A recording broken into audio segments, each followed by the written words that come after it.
iyakhanya nje yawo. Inayo nje futhi angenza.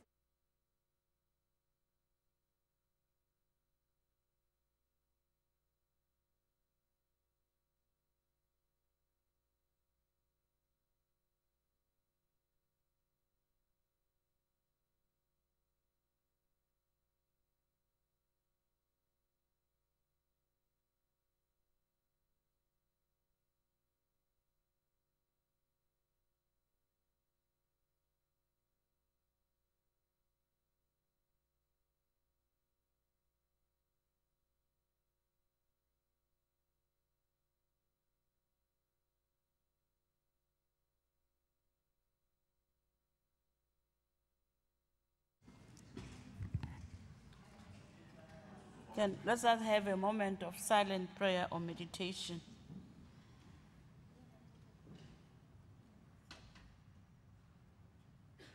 Thank you. You may be seated.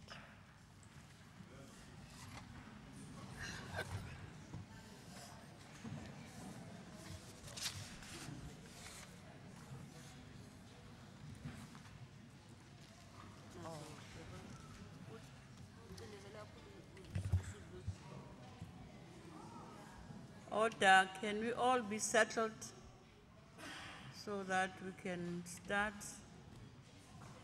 And we want to welcome our guests. We now proceed to item number 3 on the 2 on the other paper. We have no report on any obituaries. Then we'll quickly move to item number 3. We have received the following apologies. Honorable Ms. S. Zigalala, MEC for Economic Development, Tourism and Environmental Affairs, has tendered his apology for leaving today's sitting early. MEC Zigalala has a government engagement in Gauteng Province. Honorable Dr. S.M. Dlomo, MEC for Health, also tendered his apology for not attending today's sitting.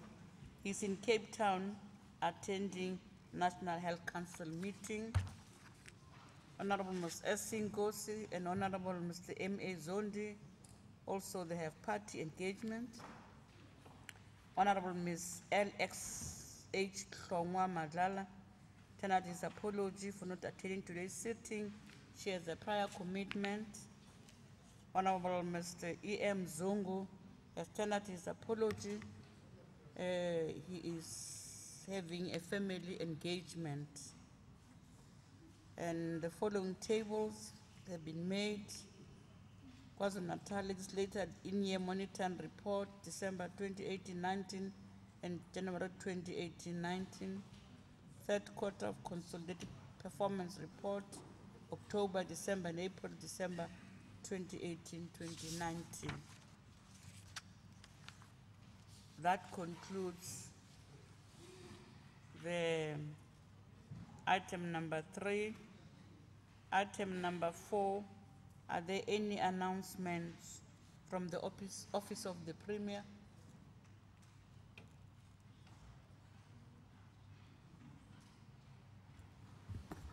The Premier is just outside, is coming, but there are no announcements. Thanks. We'll take that for now. We have not received any reports. Number 5, tabling of reports or papers. There's none. Number 6, formal motions and notices by the Chief Whip. Somlomo ayikho S9.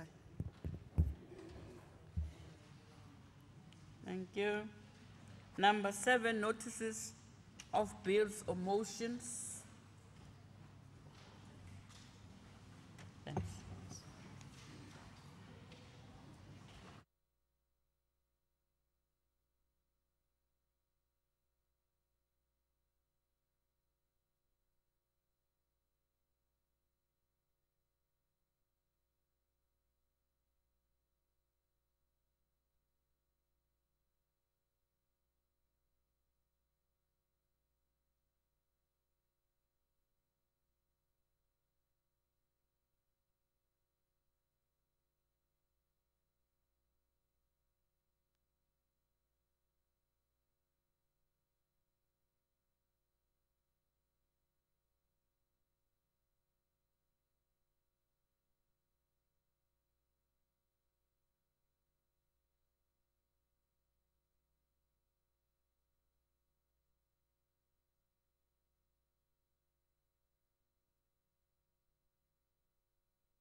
Please take your seat, honorable members. And I hope all of you have been captured here. Honorable Tusi WG. Thank you, Honorable Speaker. On the next sitting day of this Honorable House, I will move as follows. Noting that 300 young people from all the districts of this province are currently meeting in Ladysmith at the South African Infantry 5 Army Base, being hosted by the Department of Social Development in partnership with the Department of Defense and Military Veterans. The young people are testifying on how the ANC-led government in Kwazulu-Natal has assisted them in changing their lives for the better in all aspects. This House therefore resolves to congratulate the ANC-led government for looking after the young people of the province who are the future of this country. I so move. Honorable Dube Ngube. Dube Ngube, honorable member.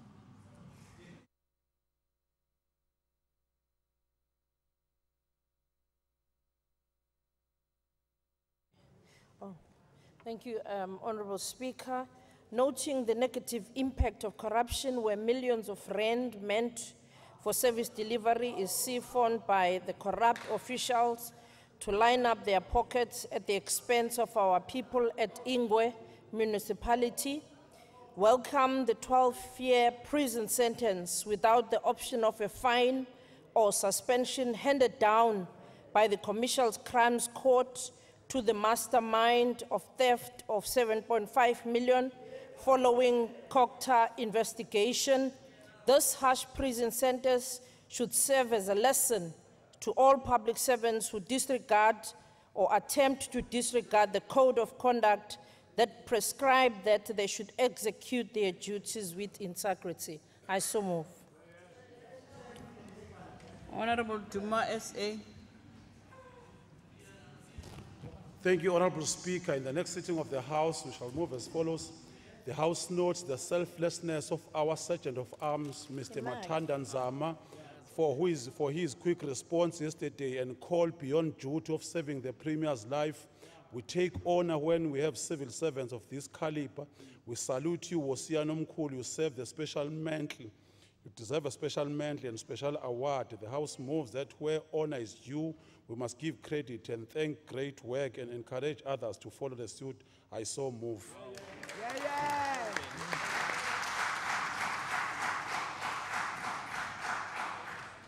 Honorable Rogers. Diabulele Somlom. I give notice that I shall move at the next sitting of this House that at yesterday's SOPA we heard the Premier waxing lyrically about the ANC's success with water delivery projects. Yet at that very moment, Umzimkhulu was experiencing its third day of violent service delivery protests regarding non-existent water delivery. This in a town where infrastructure exists, but an incompetent ANC government fails in its most basic responsibilities. The IEC have verified that KwaZulu-Natal has the highest number of service delivery protests in South Africa. Are you, as the ANC, proud of this achievement? Is this what Tuma Mina means? Is this how you care for the people of KwaZulu-Natal? Time for change. Woza may woza. Honorable Mazibuko. Mhlonishwa somlomo ukuhlala kwalendlu kulandelayo ngiyaphakamisa kanje lendlu sisinokudumala ngigigaba eseyisabalele ezweni lakithi zabafundisi mbumbulu abadlala ngabantu ngoba behluphekile bebathembisa izulu nomhlaba kepha ukuthutheleka kweinkombi balabafundisi mbumbulu kuyizinkomba zokuthi abantu bakithi bakhungethwe izinhlupheko eseyibenza balandele noma ngubani obethembisa iKhenani. Siyakunaka ukuthi lelizwe lineshwa ngoba nawe ezombusazwe bakhona abafundisi mbumbulu abafana nabo Likawu no Otomosa bathembisa abantu izethembiso engekho. Le ndlu inquma oqala ukunxusa uhulumeni kuba asisukumele lesi sihlava seyimpisi ezembethe izikhumba zezimvu zizenza abafundisi. Okwesibili ukunxusa abantu bakithi kuba bangavumeli inhlupheko zibadunga imiqondo balandele yonke imidlambila. Okwesithathu ukubanxusa futhi abantu bakithi kuba baqaphele nezimpisi zombusazwe ezibayenga ngamabala kanti ziqonde ukubenza izitebhisi. Okwesine ukubakhumbuza abantu bakithi ukuthi bangayethemba i-IFP njengoba kubhekwe ku-2019. Sisho somlomo ngiyophakamisa. Honorable Kuzwayo.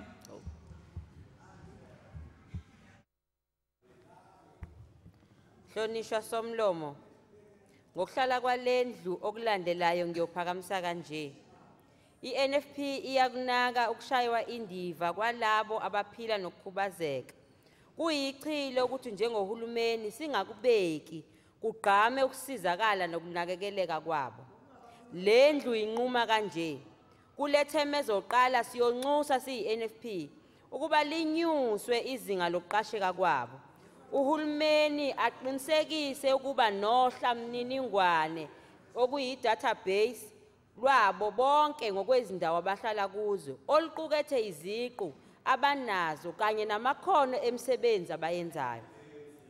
Uqokelelwa kohla mniningwane kuyobe sekulekelela ukuba baqasheke futhi banikwe imisebenzi ngokweminyango kahulumeni phecelezi amathenda noma basebenze ngaphansi kwezinkampani ezinkulu ukuze kukhule izinkampani zabo.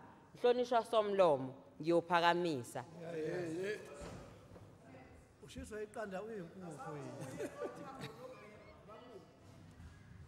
As debate njalo la. Order. Speaker, Order. Speaker, on a point of order, abantu abakhubazekile, hayi abaphila nokukhubazeka. Honorable Ndlovu.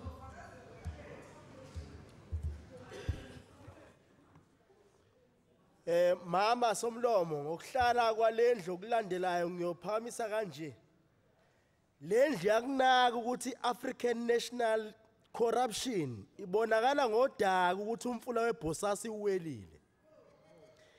Ilinganiselo ngaphezulu kuka 40 million imali enikelwe ibhosasa kuKhongolose nokuvunywe yiyo lenhlangano ngokuyenzelele ekutholeni amathenda kuhulumeni obusayo. Benzelwe ama-birthday cakes, bathengela utshwala, banikwa imali, ama-lunch packs nama-golf days for all Supra. Bosasa has done parties for the ANC in 2016 worth 3.5 million, while our black people are starving and are poor. Ngakho ke lendlu inquma kanje. I-EFF yona engahlonisi ukuthi awaqedwa amathenda kuhulumeni. Abaphenyo abathintekayo kwibhosasa futhi baboshwe bonke. Hashtag. Ngiyabonga. Mama Somlomo. Order. Honorable Rajbansi. Thakur Rajbansi. On a point of order, Speaker. Thank you, Madam Speaker. I move the following motion. Honorable Given the Deputy Speaker, you rampant can't urban land grabs and invasions in Eturkani, especially in the former Indian areas of Clare Estate and Cato Crest, further noting the acknowledgements by the Honourable Premier at the State of Province Address that Goal 7 of the PGDS adopted for spatial equity remains work towards reducing spatial inequalities. Calls on this Honourable House to deal with the spiralling social ills which is hurting Indian communities who are generally peace-loving, and for the Honourable Premier to show political leadership by intervening with a multi-government task team of relevant stakeholders to deal with this urban lawlessness. Moved by Mrs. Rajbansi. Honorable Kabashe.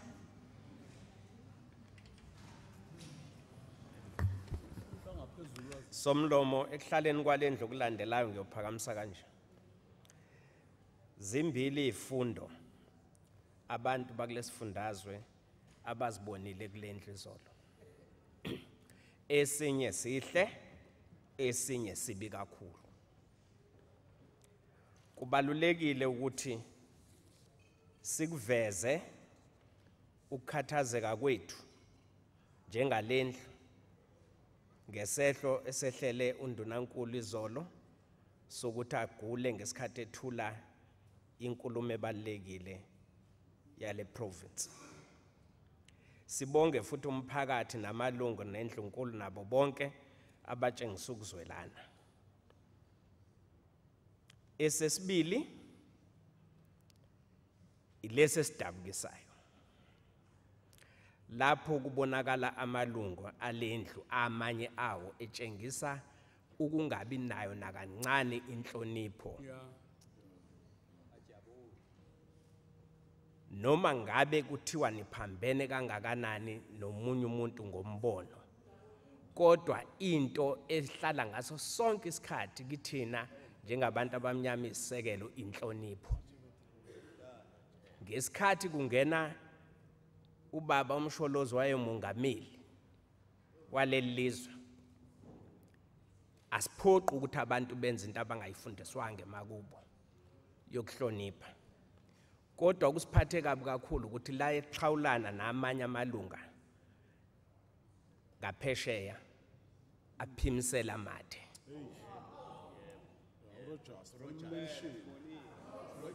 Siyocela ukuthi abantwana bethu bangasithathi isifundo semdlwembe ngelinye ilanga. Ngiyaphakamisa.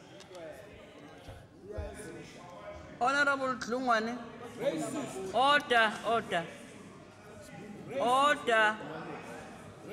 Honorable Fletcher. Honorable Rogers. On the speaker. Thank you, Honorable Honorable Rogers. Speaker. No, sorry, on the speaker. Honorable Simang.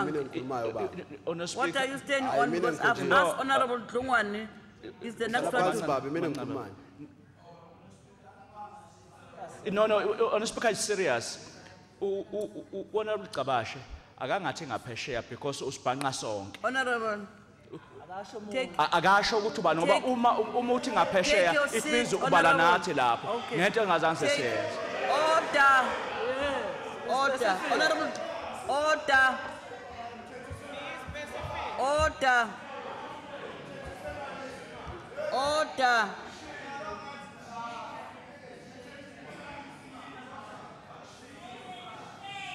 When we are done, we'll proceed. Because if order, Honorable Ndlovu, take your seat. Honorable Dlungwane, you are the next. Shame on you. Thank you, Honorable Speaker. In the next sitting of this House, I will move as follows. Noting that this ANC government in Kwazulu-Natal realized the need to provide sanitary towel to the needy learners. 2, noting that the National Minister of Finance has allocated budget for the national rollout of this very important program. 3, noting that today is the national launch of the sanitary towel program in Mpumalanga. This House therefore resolves: 1, to congratulate the ANC government for providing sanitary towels to all needy learners in our country. 2, to congratulate President Matamela Ramaphosa for national rollout of the sanitary towel program. 3, to congratulate this ANC government for caring about the lives of our learners. I so shall move. Honorable Bibi.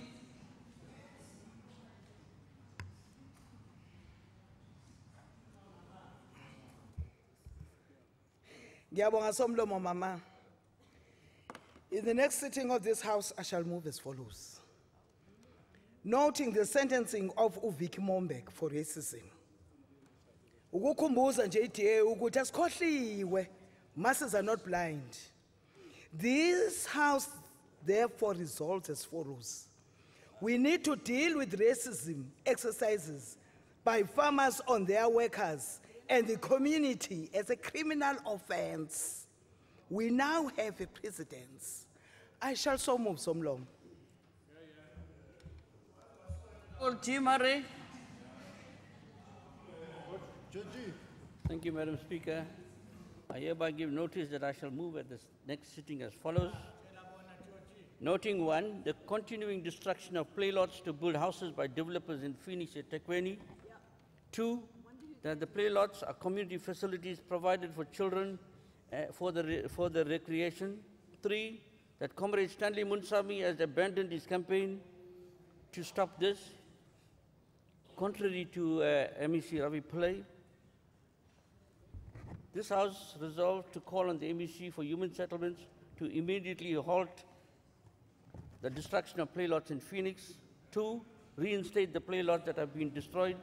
3, set up a commission of inquiry to investigate these allocations to these developers. I shall so move. Georgie. Honorable Moodley.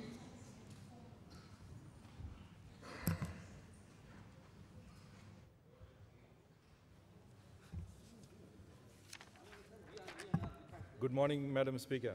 On the next sitting day of this House, I shall move as follows.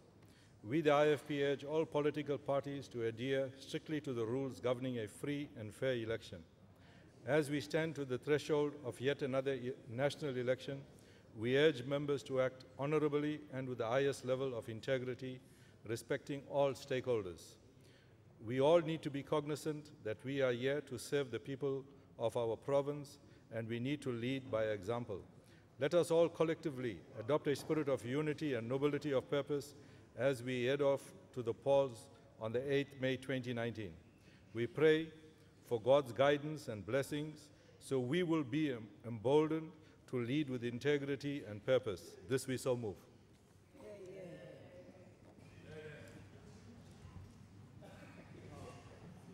Honorable Governor of the ANC. Thanks, Honorable Speaker. Honorable Speaker, on the next sitting day, I shall move as follows. This House, noting that today marks exactly 33 years since the assassination of the Swedish Prime Minister Olof Palme. Olof Palme was a staunch supporter of the South African liberation struggle and a vociferous opponent of apartheid. Those responsible for this murder have never been brought to book. There have been allegations of the involvement of apartheid South African agents in this heinous crime. This House resolves to call for an investigation into these allegations and for those who may have been involved in the assassination to be brought to book. Honorable Speaker, I shall so move.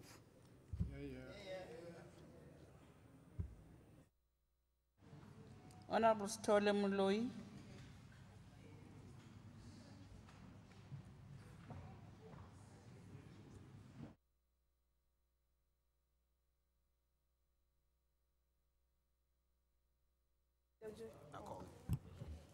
Somlomo, bonge. Somlomo ngokuhlala kwale nje okulandelayo ngiyawuphakamisa kanje. Inyanga kaNhlolanja inyanga lapho kusuke umhlaba wonke ugubha ukuqhakambiswa nokwaziswa kolimi lwebele. Lendlu izonaka ukuthi isifundazwe saKwaZulu-Natal iphinde futhi isihalalisele ukuba sigubhe lolusuku zingu 21 kuNhlolanja lapha ya kwisifunda saseMajuba ngempumelelo enkulu lapho sibone inhlabalihide ebihlanganisa izinhlanga ezahlukene ihola phambili iqhakambisa ukuthi baluthanda kangakanani ulimi lwabo. Lendlu iyafuna ukusho ukuqhubeka nokuguguzela ukuba kufundwe ezinye izilimi futhi zaziswe ezinye izilimi zingabukelwa phansi ngoba lokho kuyokwenza ukuba isifundazwe sokithi sibe nokuthula.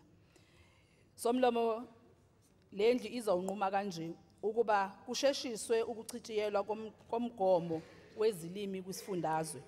Siphinde siqinisekise ukuthi izilimi ziyahlonishwa kwisifundazwe ukuze kube nesifundazwe esinokuthula nesinokubambisana nokuhloniphana.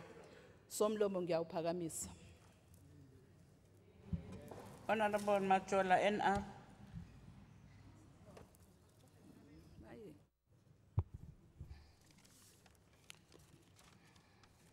Shame to you, Rogers. Somlomo mama. Ngokuhlala kwalendlu okulandelayo ndiyakuphakamisa kanje. Lendlu iyawuncoma umnyango wezokuphepha nokuxhumana komphakathi, that is community safety and liaison, ubambisene nowezempilo ngokusebenza ngokuzikhandla ekulandeleleni umshophi wengane eyalahlwa ngumama waseNewlands wabona kukuhle ukuyilahla kwi-drain kunokuba asondelelane nama-social workers. Nama-social workers abeke ingxaki yakhe. Le minyango yomibini isebenze kanzima ukulwa neso simo ngoncedo lomphakathi yaziwa ingane ezelwe ngokuviwa kwesikhalo esilusizi. Wangenelela umnyango kaDinangwe wayihlenga ingane ngezinga eliphezulu kwisibhedlele sodidi Inkosi Albert Luthuli Hospital. Yasinda ingane. Walala ekhondweni umnyango kaMbimbi uthungatha izigebengu. Uthungatha isigebengu jike wasivumbulula. Yanquma kanje. Sithi ke singukhongolose akukho nokuncane okuya kusoyisa. Qhubeka mbutho wabantu wenze okuthunyiweyo ngabantu bezwe loMzantsi Afrika. Ndiyakuphakamisa. Honorable Kika.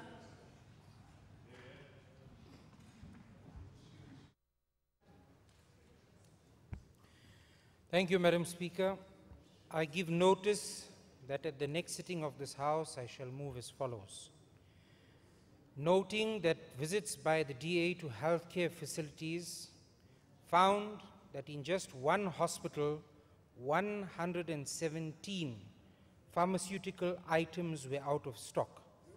This included critical emergency, ICU and theater drugs, ARVs in different dosage forms, and various antibiotics.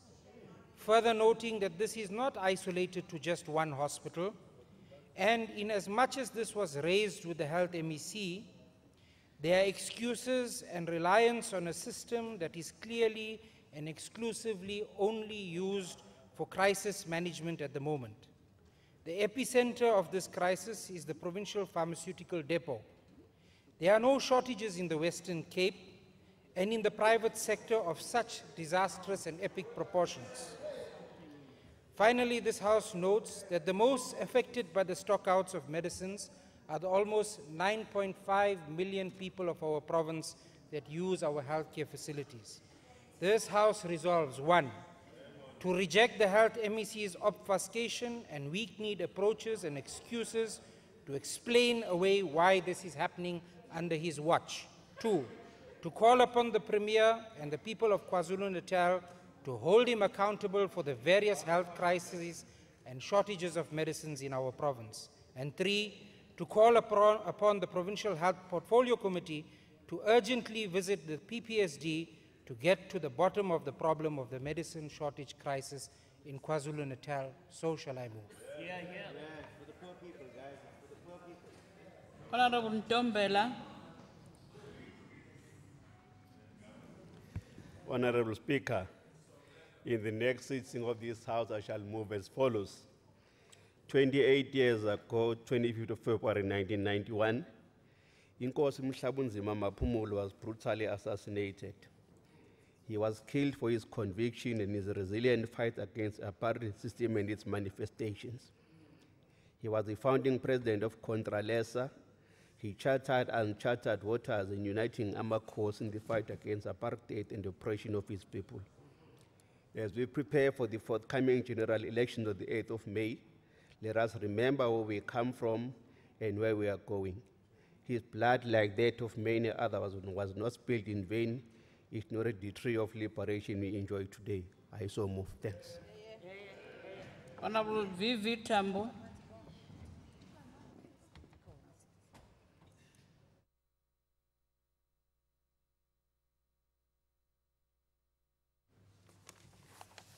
Ngiyabonga somlomo.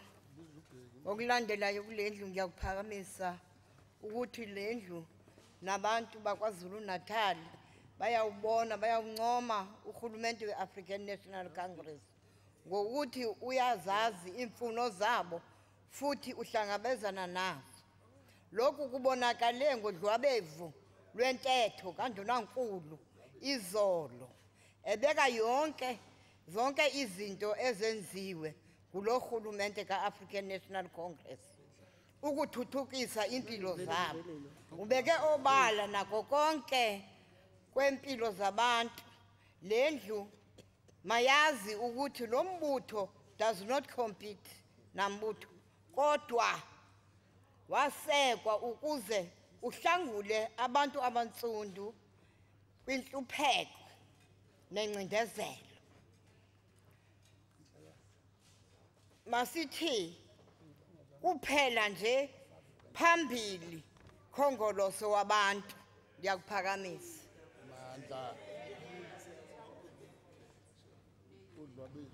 Honorable Swart Point Ntombela. Udlwabevu. Thank you, Honorable Speaker. In the next sitting day of this House, I shall move as follows. Noting the exemplary leadership of the Honorable Premier, Willis Mkono, in taking our province forward during his term, and the significant milestones achieved under his leadership, which have seen our communities get better access to government services such as water, sanitation, roads, and electricity. This House resolves to wish the Premier well, and we pray for God's blessings upon him and his family. I so move. Honorable Shah.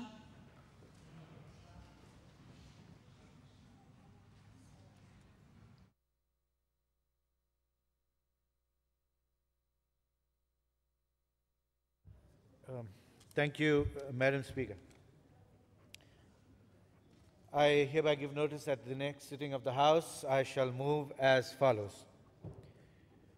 Noting the ongoing land invasions in the eThekwini region, which are primarily taking place in DA wards and often turning violent. Further noting that the best that the eThekwini led government could do was to deal with the situation by purchasing Caspers worth 20 million rands. Now, this is quite reminiscent of the apartheid era, I must add. This House, therefore, resolves to call for effective political intervention on the part of this government. Instead of preparing to meet violence with violence, and that too against the very people they have let down, the poor homeless people must not forget the ANC's false promises at the ballot box come elections 2019. I shall so move. Honorable Khoza, NM.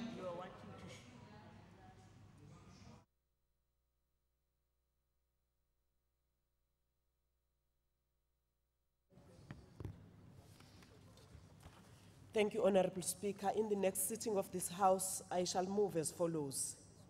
Noting progress eyenziwe uhulumeni kumasipala womzimkhulu, selokhu umzimkhulu ube ngaphansi kweKwazulu-Natal. This House resolves to congratulate the KZN government under the leadership of the Honorable Premier Willis Mkono, to condemn political motivated protests by DA and EFF, which seek to undermine the service delivery which have been done so far. Kuyadumaza. I so move. Honorable Mkiza AS.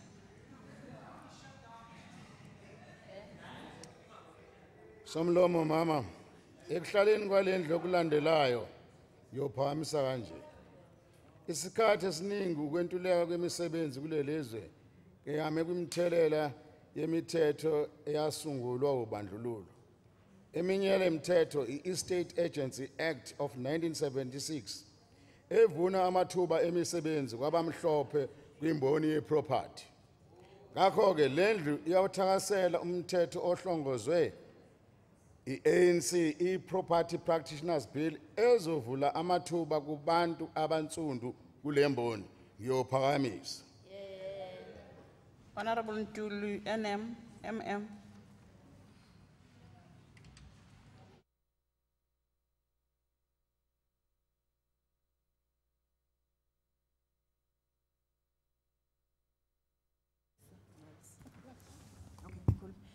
Ngiyabonga somlomo mama.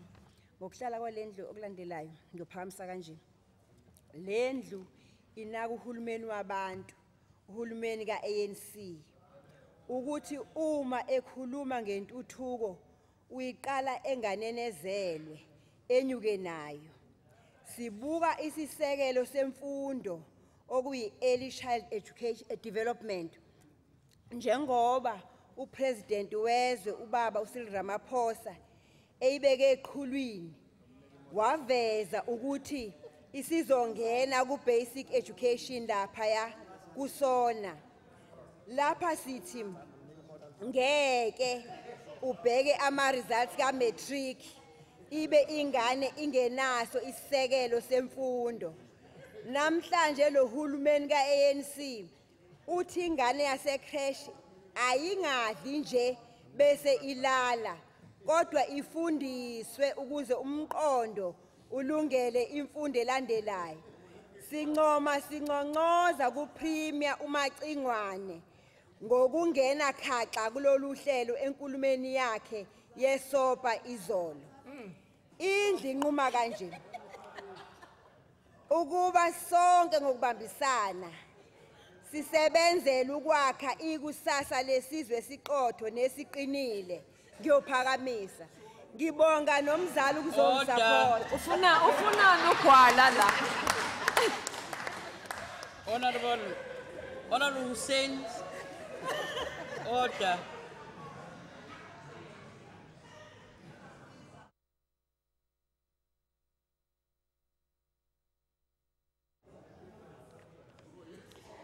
Thank you, Madam Speaker. It is astounding that the MEC of Social Development had an opportunity in her motion to correct the wrongs of forcefully removing the children from youth care centers in Ladysmith and Newcastle, but chose not to. Nevertheless, I will dedicate my motion and hereby give notice that at the next sitting of this House, I shall move as follows: that the KZN Department of Social Development has yet again been embarrassed after a High Court ruling forced it to return nearly 200 children to the youth care centers in 3 towns in this province. This House therefore resolves to call upon the MEC of Social Development not to proceed with the appeal of the High Court ruling, urgently investigate the allegations of the abusers, and not to traumatize the children any further by forced relocations. Publicly apologize to the parents and children who have been affected by the ill-advised actions of this department. So shall I move. Honorable Lutiti. Honorable Lutiti. Honorable members, can you really lower your voices? The sound is affected because we are making Thank you, loud Honorable Speaker. noise. Noting that Ezemvelo Wildlife today arrested 2 rhino poaching suspects at Nkangala outside Tlutluwe Mfolozi Park after a tip-off from the community members. Therefore, this House resolves as follows. 1, to commend the community of Nkangala.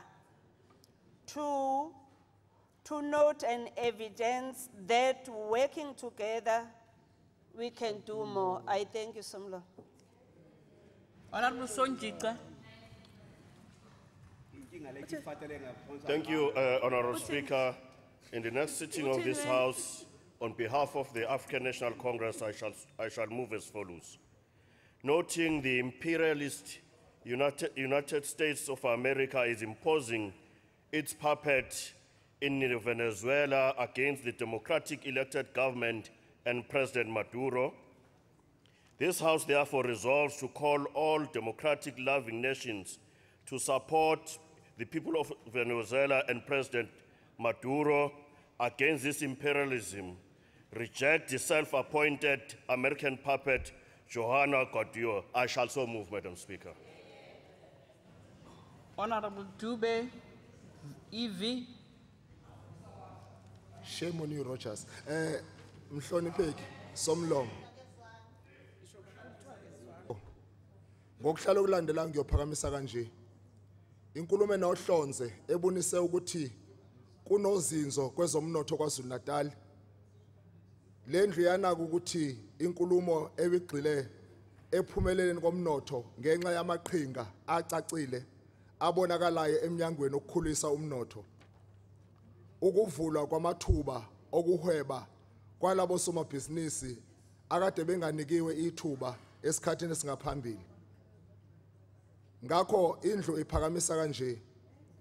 Lendlu iweseke ukhongolose eqhazeni olubambile ukukhulisa umnotho.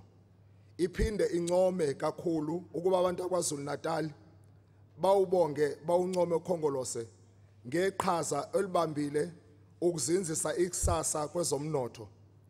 I-ANC okuyiyona ehola KwaZulu-Natal yenza isiqiniseko sokuthi abantu bakwaZulu-Natal ikusasa labo lisezandleni eziphephile ze-African National Congress. Ngakho ke ngiphakamisa ukuthi lendlu iphinde ikuncome kakhulu ishumayele ikhulume ngawo umsebenzi omuhle kakhongolose oyokwenza ukuthi abantu bavotele ANC ngoMay 8. Ngiyaphakamisa somlomo. Angibonge ilunga lokugcina kule item. I hope all of you that indicated were all noticed. We then move to item number 8 on the order paper, which is 8.1, debate on the state of the province address. And the first member on behalf of the ANC is Honorable N.N. Boyce for 14 minutes. Somlomo nendlu yakho nabantu abakuhambeleyo ndiyabulisa egameni le-African National Congress.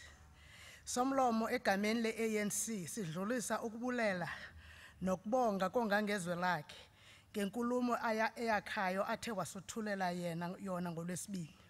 Siyaqonda ukubaluleka kokufunda kwinkulumo ezihlala zisethulwa phambi kwalendlu sisilo samabandla onke.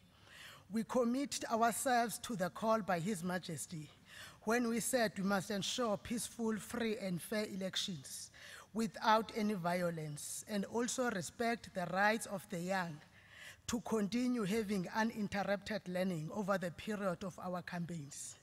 As the ANC, this is amongst what we hold dear to our hearts and campaigns. And non-violence and political tolerance and no abuse of the young, indeed, is what the ANC in KwaZulu-Natal and elsewhere in the country will be doing. Sithi, kongangezwe lakhe, kuyisibusiso kuthina ukuba khona kwakhe. Ziyisibusiso imfundiso nokuqondiswa uyena esihlala sizithola, kakhulukazi kule term esiza kuyiphetha namhlanje. Siyabonga kakhulu. Sithi isakhile yasiqhubekela ukuthi siphokophelele phambili. Madam Speaker, I also stand here on behalf of 52 ANC members of the 80 members that make up this House, which is the representation of more than 60% of the 2014 voters in the province of KwaZulu-Natal. So, when we speak as the ANC, it is on behalf of them and all the ordinary 62% plus that voted for our liberation movement. And we want to thank you, Speaker, the House and the members for Ubuntu displayed during the SOPA yesterday. The display of tolerance and compassion that we saw yesterday ensured that we haven't lost our campus.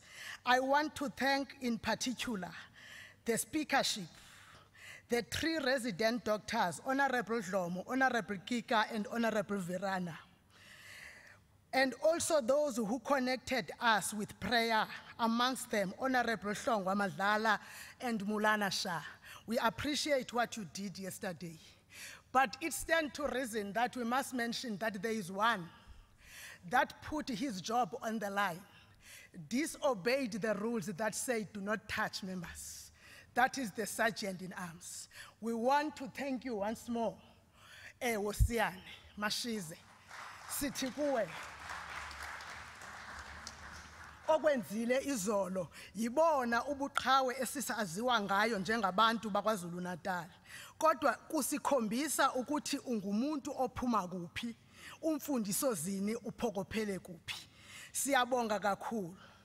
To the Premier, Phakada Kaguki, Nyanda Yemikhonto, Ndabezitha, sijabulile uma sikubona ubuya.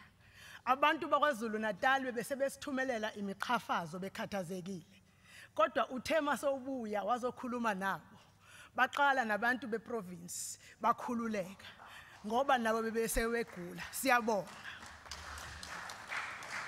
Usidlulisela ukubonga kumama uMchunu ngendlela ayewenza ngayo nokwethuka kakuvumela. Yingoba phela yena uphuza lapho kwaphuza khona uLillian nguye. Yingako enelesa sibili. Siyabonga. Furthermore, the ANC want to apologize to those who were offended by our shock and demonstration of the human side. We chose not to give you the attention izolo. Kodwa sithi namhlanje masixolise. Sotswebhu ophikisayo, Honorable Rogers. No, we were not a disgrace, as you pointedly shouted at me as I was moving down. Nor did we put the House at risk. Nor did we put the lives of the members at harm's way. We ensured that the Premier, who is the first citizen of the province, is treated fairly. We wanted to protect the integrity of this House, that we ensure that the needed health care he receives without any interruption. So if it offended you, I think that you may be in the wrong house or in the wrong place. But Tina, as you pointed it out, we did not disgrace ourselves. But I will tell you, Honorable Rogers, what is a disgrace? A disgrace is the post on Instagram by one honorable member of this House where the comments were going on that she was looking so hot, that's why the Premier went weak on his knees. Honorable Hussein, that's not what happened. You do not have that effect, especially not to the side of the House. You might have it elsewhere, but definitely not to this side of the House. As we continue, shame on you. We want to say that is what is a disgrace. You disgraced us. You did not only disgrace your party, but you disgraced us as female members in the House, because that's not what we dress up for. We dress up for something else. Madam Speaker, let me also pay homage to the ANC Chief Whip of the 5th term, as appointed in 2014, the late comrade. Honorable members, can you hold the time there? Hold the time. Mohammed, time. It was the timer, pause there. Take a pause. Order. Order. Honorable Kumbi, order. Order. Honorable member, that get into this thing. Because Honorable Kumbi, I'm referring to, can you really be in order? Can you allow the speaker on the podium to proceed? Honorable Boy. Order.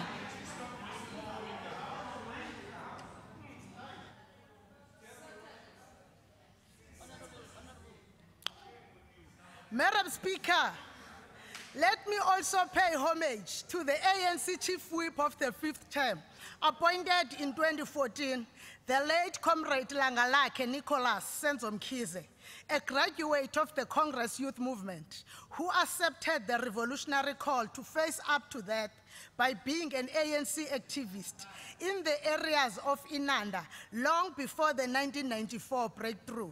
It is his leadership and dedication that has motivated us to continue representing our people with all our effort over this 5th term of the legislature. May he forever rest in perfect peace. Speaker. The ANC in KwaZulu-Natal continues to govern and delivers to all Order. through the members of Can this honorable, house. honorable boys take a pause? Take the time there. Order.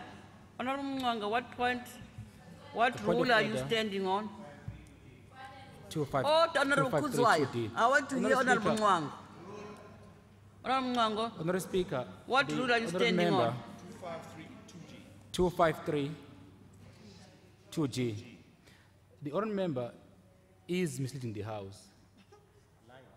Actually lying about Honourable Hussein. Honourable Hussein never said what Honourable Boise is saying. So I would like Honourable Boise to withdraw what she said, because meeting the House and lying to this House.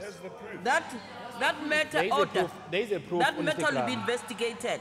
But she must withdraw, Speaker. No, we'll investigate that matter. But Speaker, Then she must withdraw, after the Speaker. investigation, Speaker. order, Speaker. because I don't have it before me. I've got it here, Speaker. Speaker, she's lying. I've got Order. it here. You investigated. Order. But Speaker. Order. You Listen to the investigated, presiding nothing officer. happened. Order. How many times do you report back Order. on investigations? Never. Now, if there's a, we'll investigate what is said and rule on that. I can't rule on some, but I don't have to go and look at the thing. No. There is a table here for investigation and come out with a report. Yeah. But no, we are not going to prescribe. You can't prescribe to the presiding officer to rule when, because I'm saying to you, a ruling will be done. But The rule, Speaker, no. can she withdraw what she said? No. Just withdraw. Just withdraw. Order. Speaker, she can just withdraw. Just withdraw. Honorable Mwang, take Just your seat. withdraw, Speaker. Just withdraw. I'm asking to withdraw. Honorable Mwango, take your seat. Honorable Kumbi, you'll go out now, if that's what you want. I said the matter will be investigated. Because if got any information contrary to what he said, will be looked into it and will rule on it. No, you are not going to argue. Honorable boys, honorable members on the other side, Honorable Kluwan, Honorable Sapeta. Can we all now give the member on the podium to proceed? Madam Speaker, thank you. By the way, 253.2G says on a report before the House, he should have quoted another rule. But even on this rule, bring it on. We have your response, Honorable Hussein, there. Let's go on.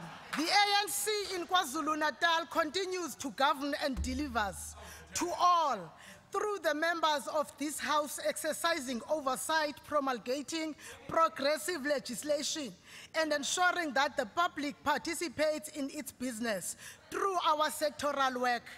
Over the years, this government of the ANC at a national level have spent over 34.9 billion on NSFAS to ensure that the barriers to higher education have been pushed further.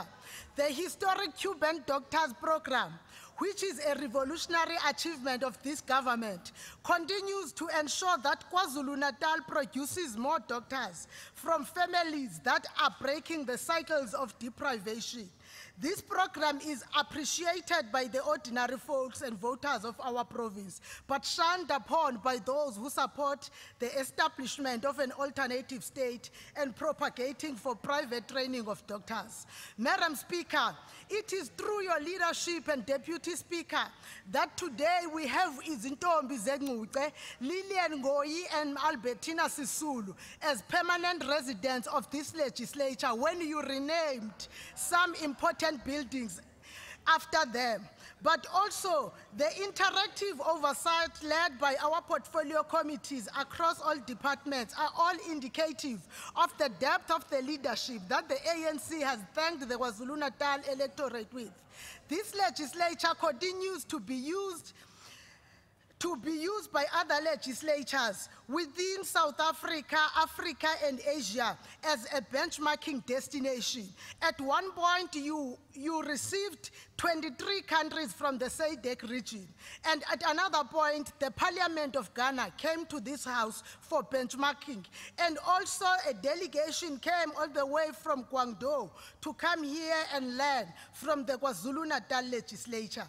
We are here to tell no lies, no claim easy victories, but to account on the work that our movement has achieved and highlight what still needs to be done, as we request the people to once more trust us to run this province post the 8 May election. It is, Madam Speaker, a delivery of this term of the ANC that amongst us sit 2 recipients of master's degrees that were funded through both the legislature and LSS capacity building programs, as championed by the Deputy Speaker, but done at a national level.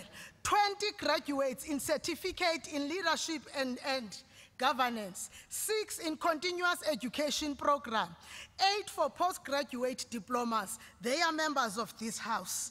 What is disappointing though is that when others are outside, they shout loudest to say ANC has failed to provide education, yet themselves are living examples. They are the recipients of the education whilst they can afford, but the ANC continues to educate all of us as members, those who still want to learn. Madam Speaker, what has been important is that you have assisted us as members who came completely illiterate in terms of governance and legislature issues to acquire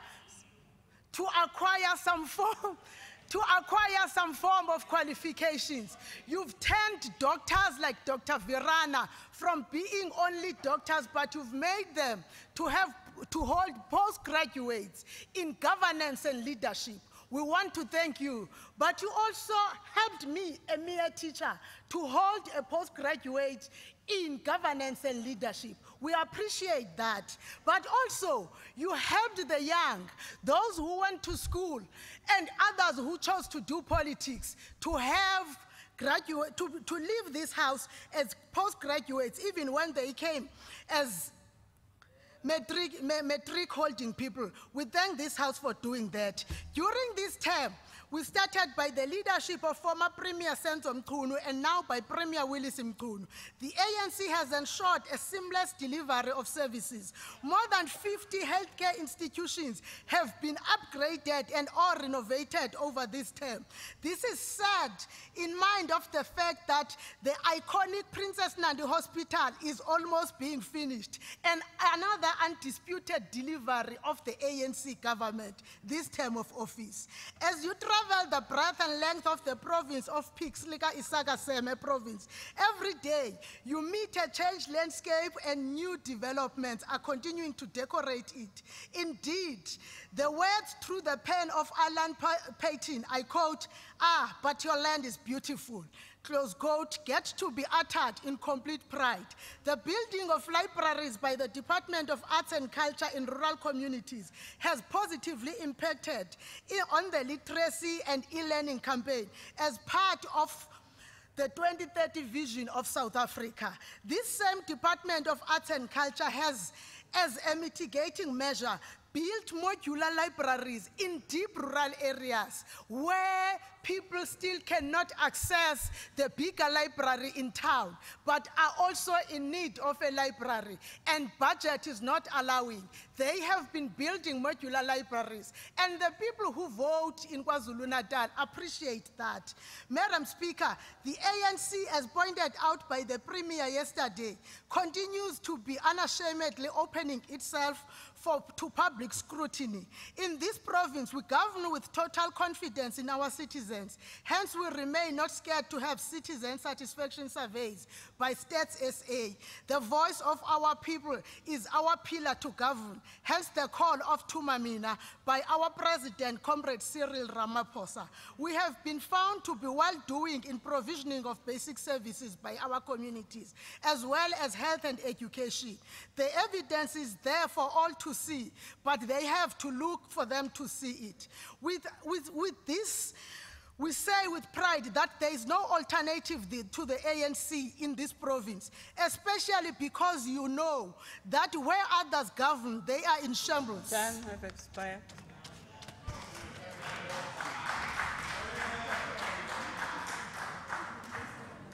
Honorable Z.M. Mwango, on behalf of the DA, you've got 12 minutes. Zoqamba manga yena. Hayi amanga. Thank you, Honorable Speaker. Yabona uba mude manje. Thank you, Honorable Speaker.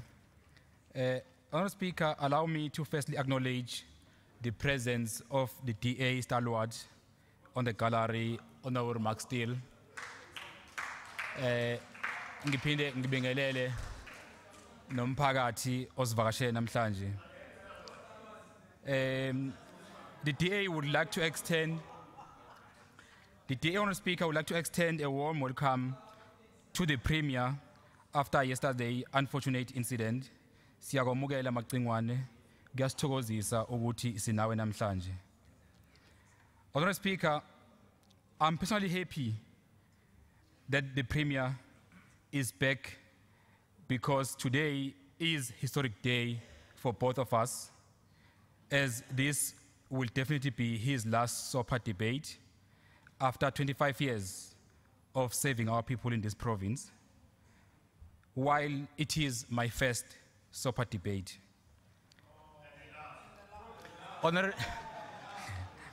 Honorable Speaker, the Premier today will officially hand over the baton to the younger generation, and today, Premier, we accept the challenge.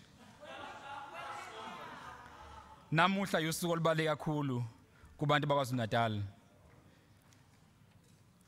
And it is the role of the DA to review the content of this address and ensure that the government is held to account in the interest of our people in KZN.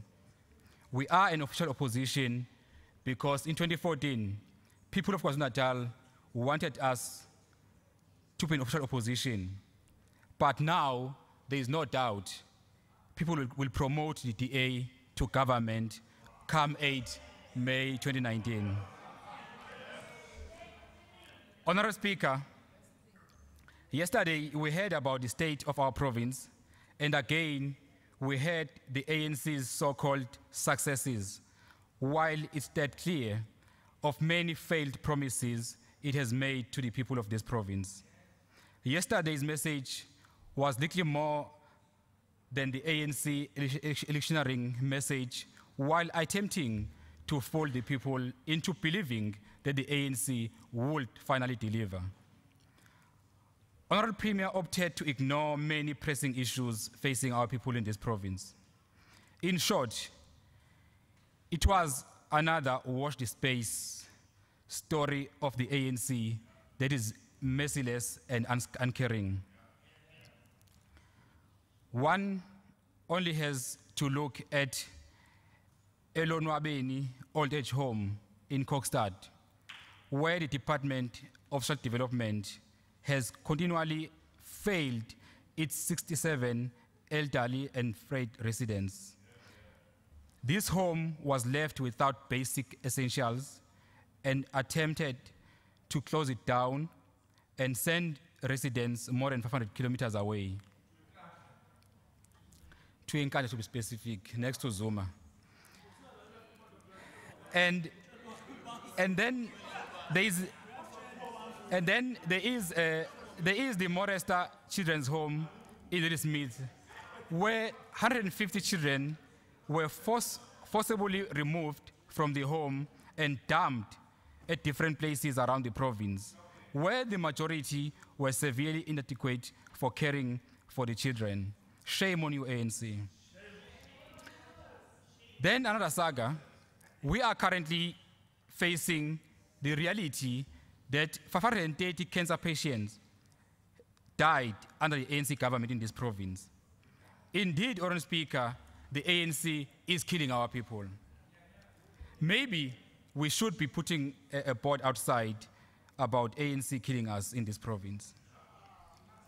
Honorable Speaker, KZN is nothing like the province we once dreamed it would be. Now, the reality is we are facing lack of services, unemployment, corruption, and crime continue to devastate the lives of ordinary citizens.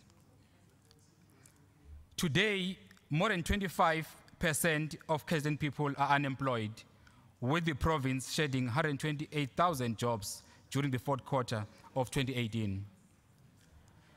And then there is imminent prospect of 350 jobs being lost in sugar industry. The truth is that the ANC policies are damaging our province economically and socially. Honorable Premier, when I take over from you after this election, the DA will create, I will take over from you, Premier. The DA will create job centers throughout KwaZulu-Natal that provide information, advice, free internet to job seekers. The DA will grow small business opportunities through increased funding assistance and removing blockage and red tape. We will definitely be prosecuting and eliminating the practice of sex for jobs and carpet interview as we see today. We will be prosecuting and eliminating the practice of cash for jobs and corruption in allocating jobs as you do as ANC. Honorable Premier, yesterday, you tried to blame drought for high unemployment levels and did not say one word about food security. Yet the province's single biggest failure lies within its own agricultural department. Last year, this critical department completely missed the crop planting season. This is unprecedented, Mr. Premier. To make matters worse, this department that consistently underspent its budget, while 220 million in drought relief funding has disappeared. According to an honorable MEC for Kokta, the money is missing. Honorable Premier, we were expecting you to tell us what action step you will take to investigate the whereabouts of this money, which was supposed to help people of this province. The reality is that the ANC does not know how to fix KZN's problem. And while it continues to talk in cycles, it also confused when it comes to policy direction, in particular the land issue. Yesterday, Premier, you spoke about successful programs with emerging farmers and commercial farmers. If these are working so well, then why we need to amend Section 25 of the Constitution? But I want to warn you, this kind of tone will confuse your real youth league in exile, the EFF. Honorable Premier, when you say this, are you not in sync with your own national counterparts? Honorable Speaker, it is clear that there are factions in this province, and the big question, Honorable Speaker, why does former President Zuma attend events in KZN, not national events? Why did he decline SONA? Because he was invited to attend SONA. Is the presence of Umsholozi about ensuring that Kwazulu Dlamini Zuma becomes the premier in case DA don't win? We know very well that the ANC, some in the ANC want the woman premier in order to block Zigalala after he served as a deputy premier for the past few years.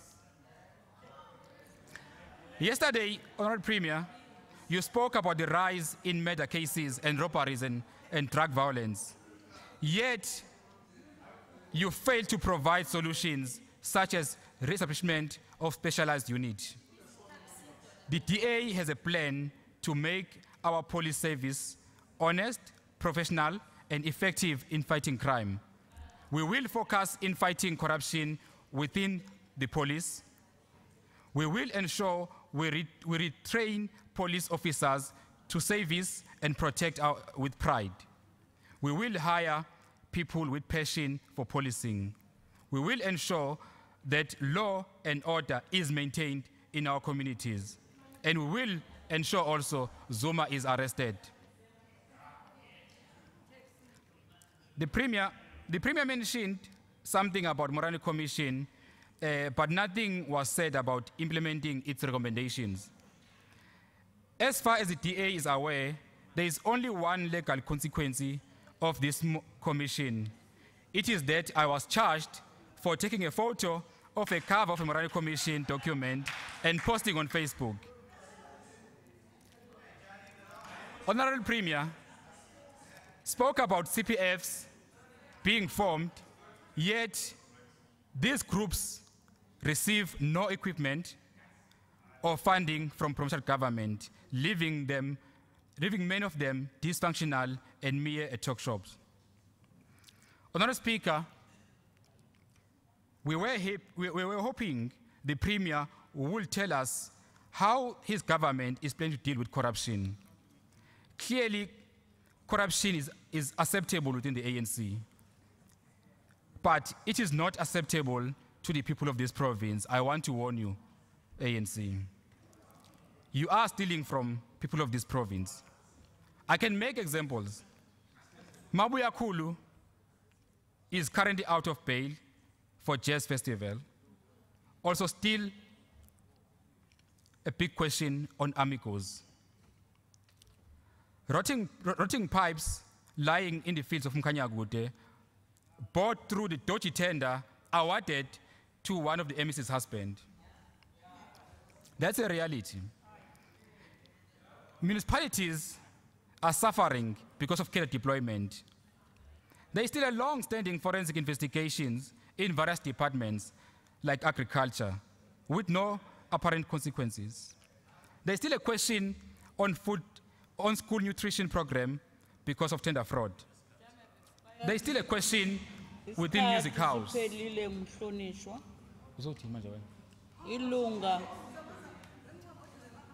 Ilungu elilandelayo, Honorable NM Sibia, on behalf of the ANC, you've got 12 minutes. Thank you very much, Honorable Madam Speaker. The gallant and the ever-dependable Premier of this province, Baba Macingwane, the leader of the ruling party, Honorable Zigalala, all members of this House, and the guests in the gallery. Honorable Speaker, maybe let me start by just saying a few things outside what we have prepared. You see, the leader of the so-called opposition party, Zwagele Mngwangu, Honorable, who was here, is an embarrassment to the people of KwaZulu-Natal, let alone to his party. You know, when they elect people they call leaders and they elect such mediocre and such mediocrity, it tells you the level of the DA. I can say this, Sizwe Mkhunu was way better than Zwagele. In fact, the DA doesn't have a leader anymore. You've got a man who comes and stands here who can't read his own speech. He can't read. He must go to school and try to learn how to read. I think we must start there. But everything that has been saying here, I think it's just mediocrity of the worst kind. And honestly, I think even people in the gallery, they can still say they did the right choice by voting the ANC. Honorable Speaker, as our term in office is coming to its end, let me borrow once again from the book 7 of Plato's Republic. Socrates here uses imaging from a cave as an allegory about the philosophical minds from opinion to knowledge. Plato likened the ordinary person to a man sitting in a cave looking at a wall on which he sees nothing but the shadows of real things behind his back. Here we are exposed to the theory of knowledge and its importance. We are coming from centuries of lies, deceit, and being undermined. We are indeed coming from centuries where everything black was reduced to nothing but spectators and laborers. The ANC, indeed, as Plato narrates, brought the light and knowledge to people of South Africa. In philosophy, the light and knowledge will always go with the truth, and that's what this government has done. Today, our people are the demanders of the truth because this ANC has brought them the light. The best gift that our people got from the ANC is to be empowered with knowledge. With knowledge, they have become the critical thinkers, and they are capable of making their making their choices, and they are choosing the ANC. Leave that clown alone. Leave that clown alone. Macingwane, our honorable premier, to some of us, you are not just a leader, but you are a reservoir of knowledge. You epitomize what we all need, what we all in this province should aspire to be, a leader of a special type. Your contribution to the struggle in this country and this province in particular make me to stand here and say with pride, akekho ofana nawe Macingwane. We are grateful to have worked with you and be taught and learn from you as we have been growing up. All we can say today, ukuthi uNkulunkulu akugcine eminyaka eminingi uhlale nathi siyakuthanda wena kaJama kaSilwane phakade. Today, indeed, standing here, no one can deny that in the past 5 years, since 2014, massive strides have been made in turning around the lives of the citizens of KZN.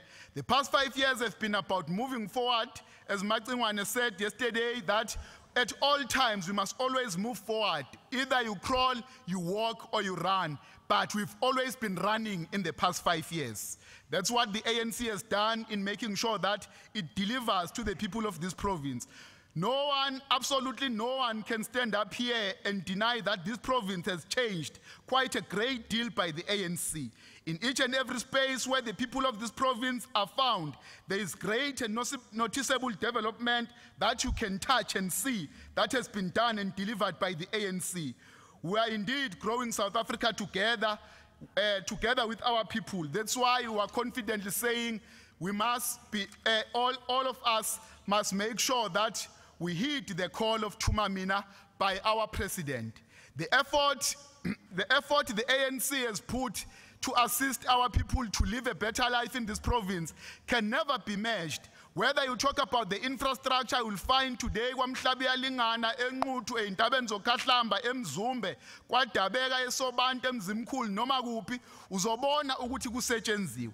The smaller parties have tried and failed to discredit the ANC, and it never works. Our people continues to choose the ANC because they know what it does.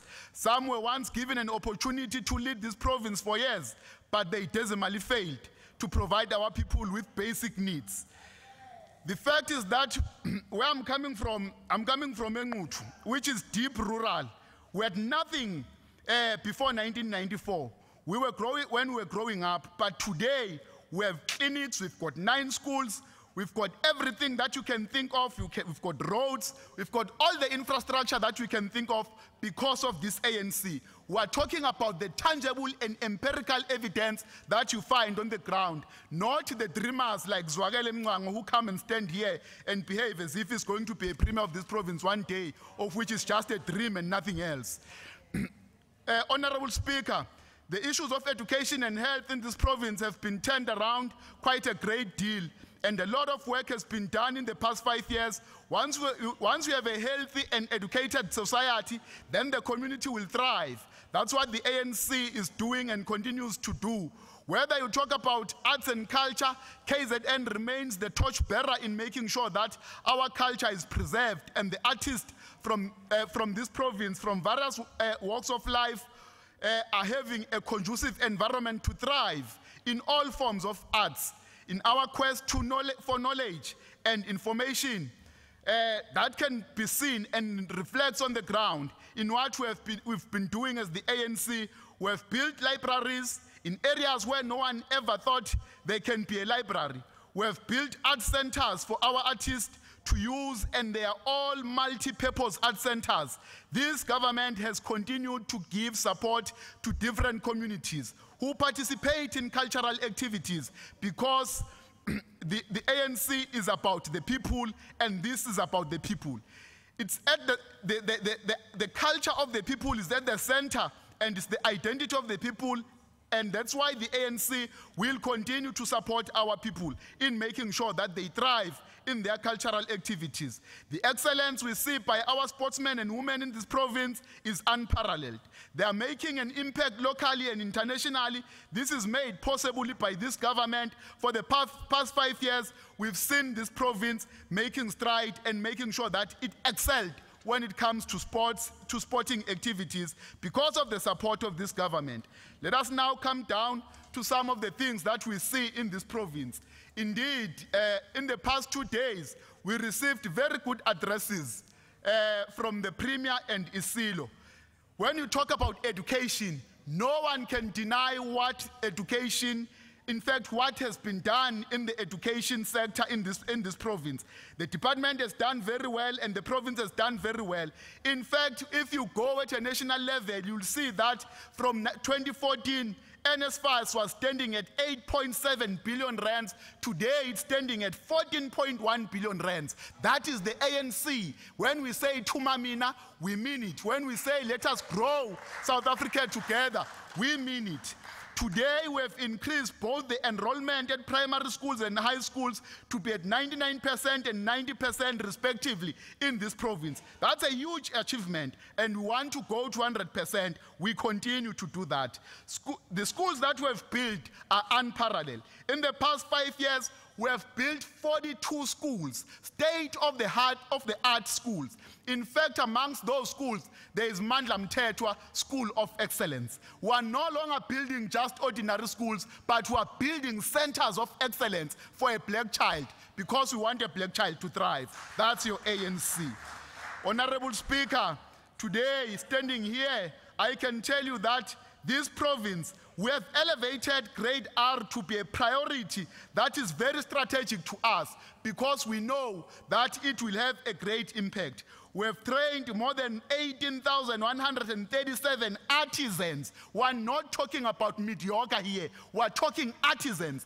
18,000 artisans that have been trained in this province. The ANC has been clear in its manifesto that it will focus at a lower level when it comes to education. President Ramaphosa directed the government to take or move the ECDs to basic education. This is a game changer. We have increased the NSC results by 6.5%. We are sitting at 76%. And as Pambili, we are going to achieve even more. The learners in this province are accessing and provided with the school's nutrition program, which is the biggest in the country, by the way. We've got more than 6,000 schools, and about 80% of those schools are accessing the school's nutrition program, and it's doing very well for a poor black child. I know some of them don't need it and they don't understand it because they are living and staying in some affluent areas, but for us, it's working. The scholar transport program has been a high-impact program and a game changer to help our learners, and we are very grateful to the ANC. No one has ever thought izikole zabantu abamnyama kunohulumeni ongazinikeza amabhasi for free, and the ANC has done it. We have built clinics in this province. We have made sure that we increase life expectancy. The reduction of new HIV infections, it's a milestone. Most importantly, mother-to-child HIV transmission has brought down to 0.71%. It means we are literally eradicating it. Our children are born now HIV-free. Thank you, ANC. Indeed, when we say Tumamina, we mean it. 574 clinics are scoring above 70% on an upscaled ideal clinics. And the top clinics in this country, not in the province, in this country, are found in this province. They are in Machuba, Mzinyati, and Umkungundlovu. Thank you, ANC. You continue to lead and live.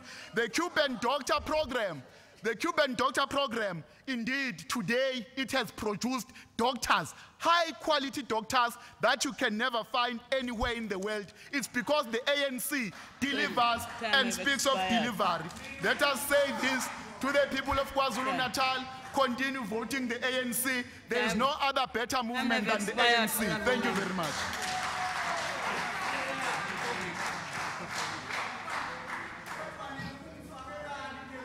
Order, Honorable Mkhunu, take your seat, please.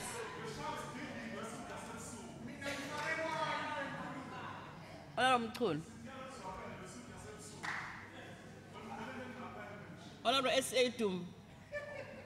Honorable Kuala, you are on the floor. Honorable You've got Speaker, 14 minutes. I must start by acknowledging the insightful comments and advice offered by His Majesty the King in his speech during the opening of the legislature on Tuesday. The speech delivered by the Premier yesterday was too good to be true.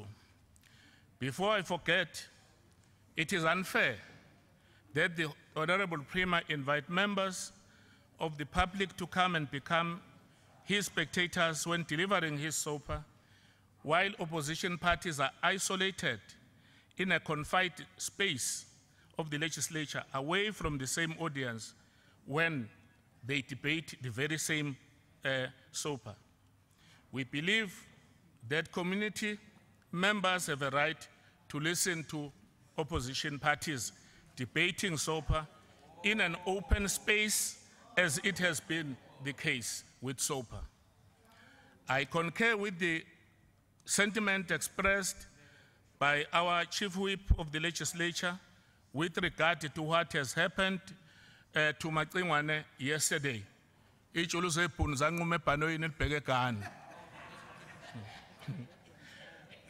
On Premier's speech, there is no need to pick on specific and pertinent sectors that are most affected, because nearly all things are not going right.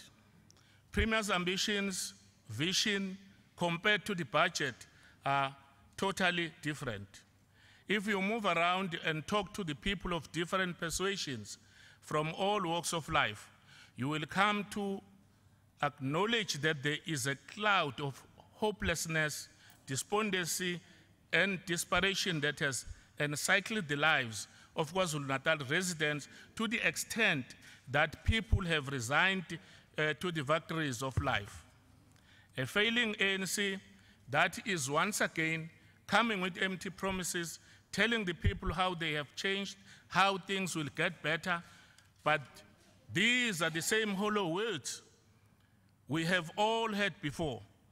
We are living in a broken province, which is in urgent need of fixing and of total change. As everything is in shambles, we request, where is the KwaZulu-Natal Citizen Charter launched by Premier Ndebele, Sbu Ndebele, that promised to commit all provincial civil servants to delivering efficient and prompt services to the citizens of the province. The elephant is in the room, is corruption.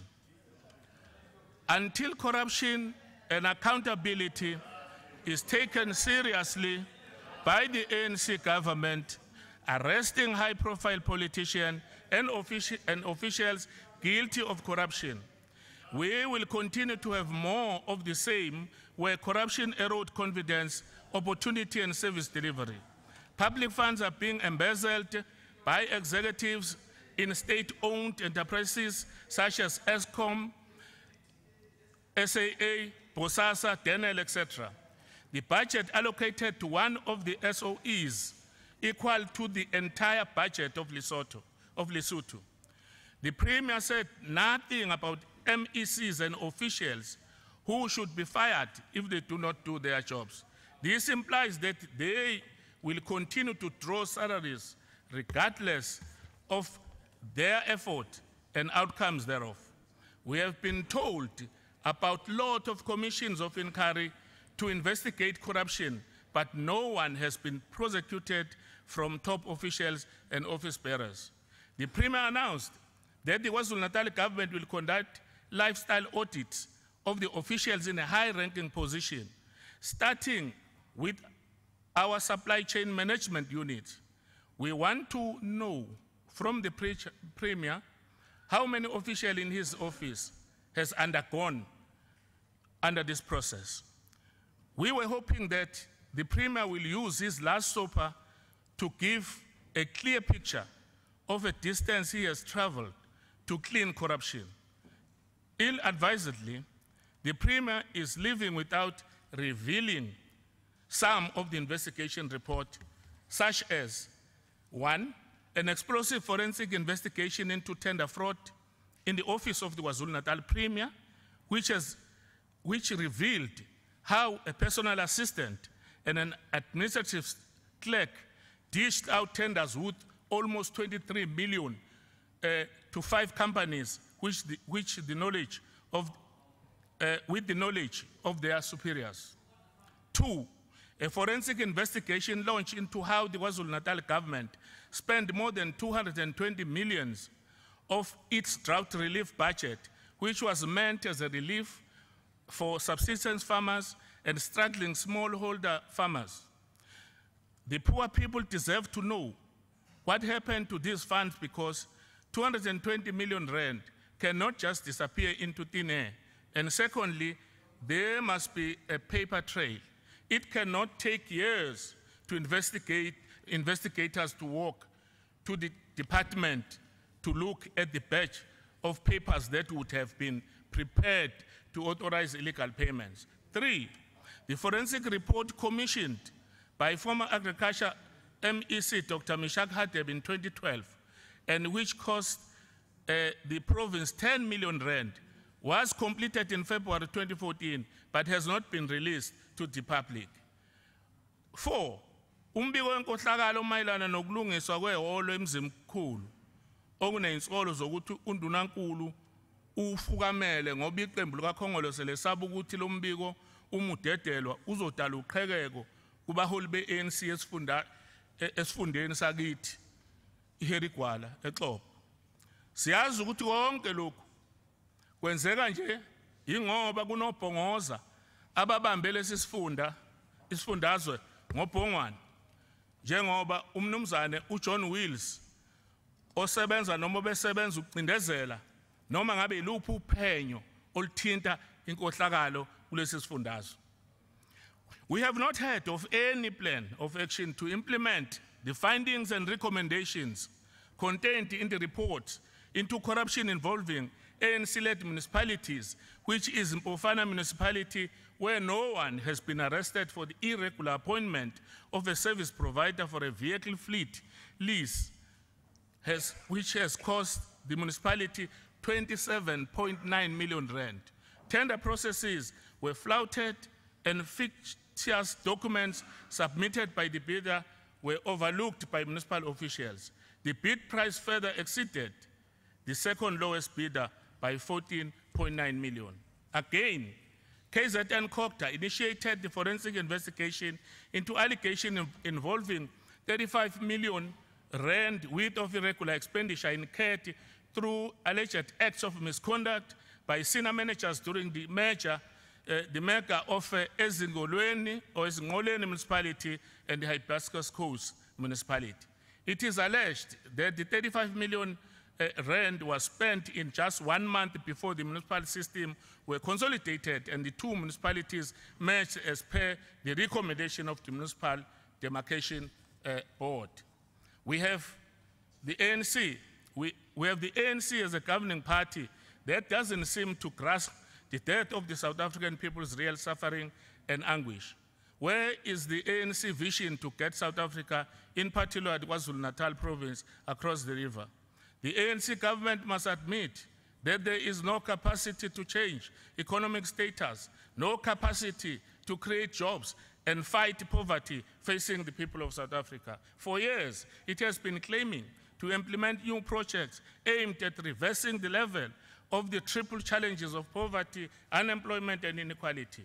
South Africa today is in distress, facing the economic times as people suffering deepens because of the failed ANC implementation of policies. We have seen a collapsed rand and skyrocketing inflation with devastating consequences on the people's living conditions. Even the Minister of Finance, Tito Mboweni, has recently admitted during his 2019 budget speech that the country is bankrupt and they are borrowing 1.2 billion rand a day.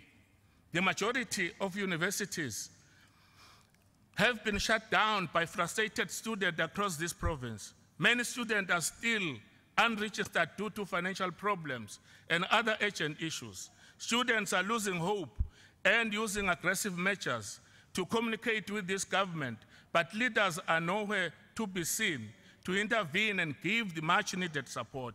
You promise them free education. It is then the duty of this government to be in forefront addressing funding related issues affecting students. Correspondingly, our students are not safe anymore as they have become playground for criminals. Many people are living in shacks in areas like Cato Crest, Mayville, and Isipingo, etc.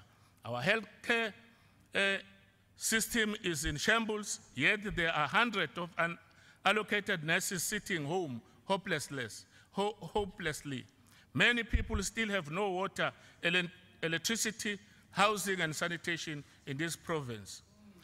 Criminals are in charge of communities.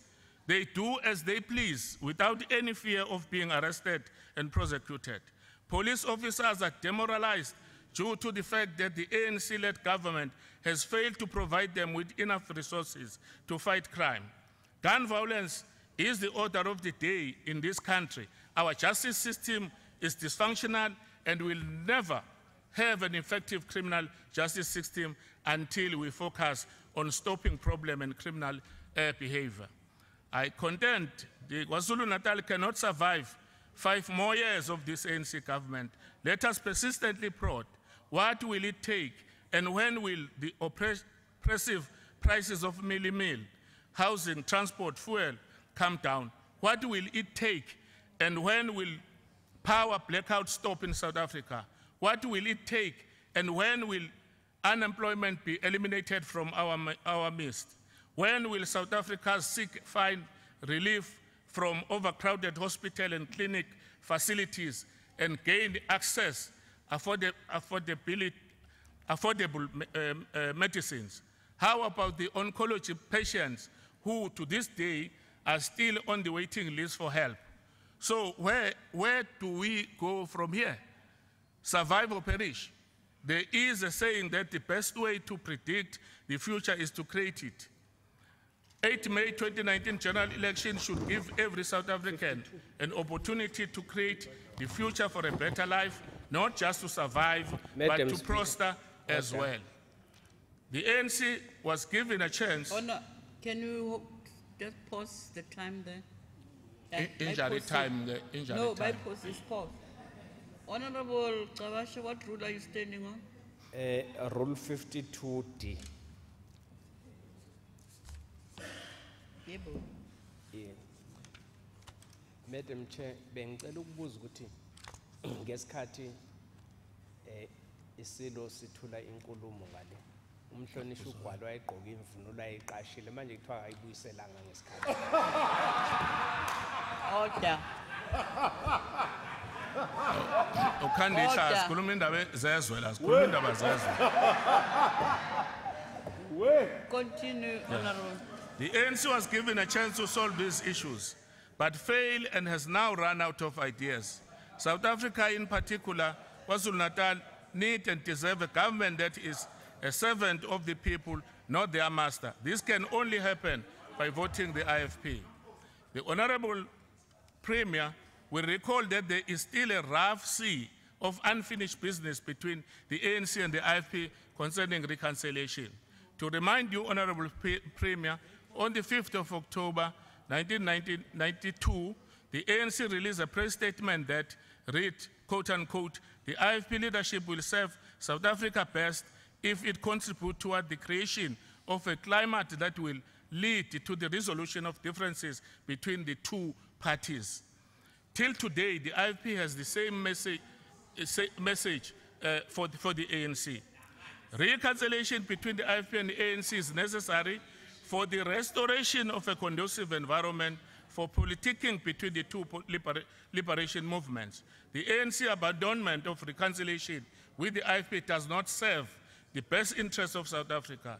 It serves only the interest of the ANC because the ANC believe that the IFP would vanish in the near future, which is not the case. Again, Honorable Premier, the recognition of Amakosi under your term of office leave much to be desired.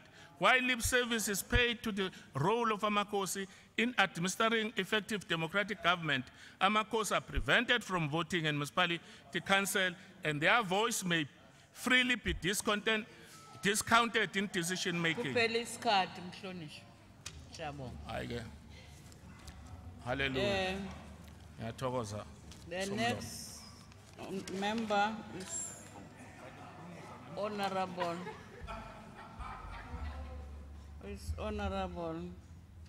Ndube Ngube on behalf of the ANC for 12 minutes. Thank you, Honorable Speaker, Honorable Premier, and honorable members of this House.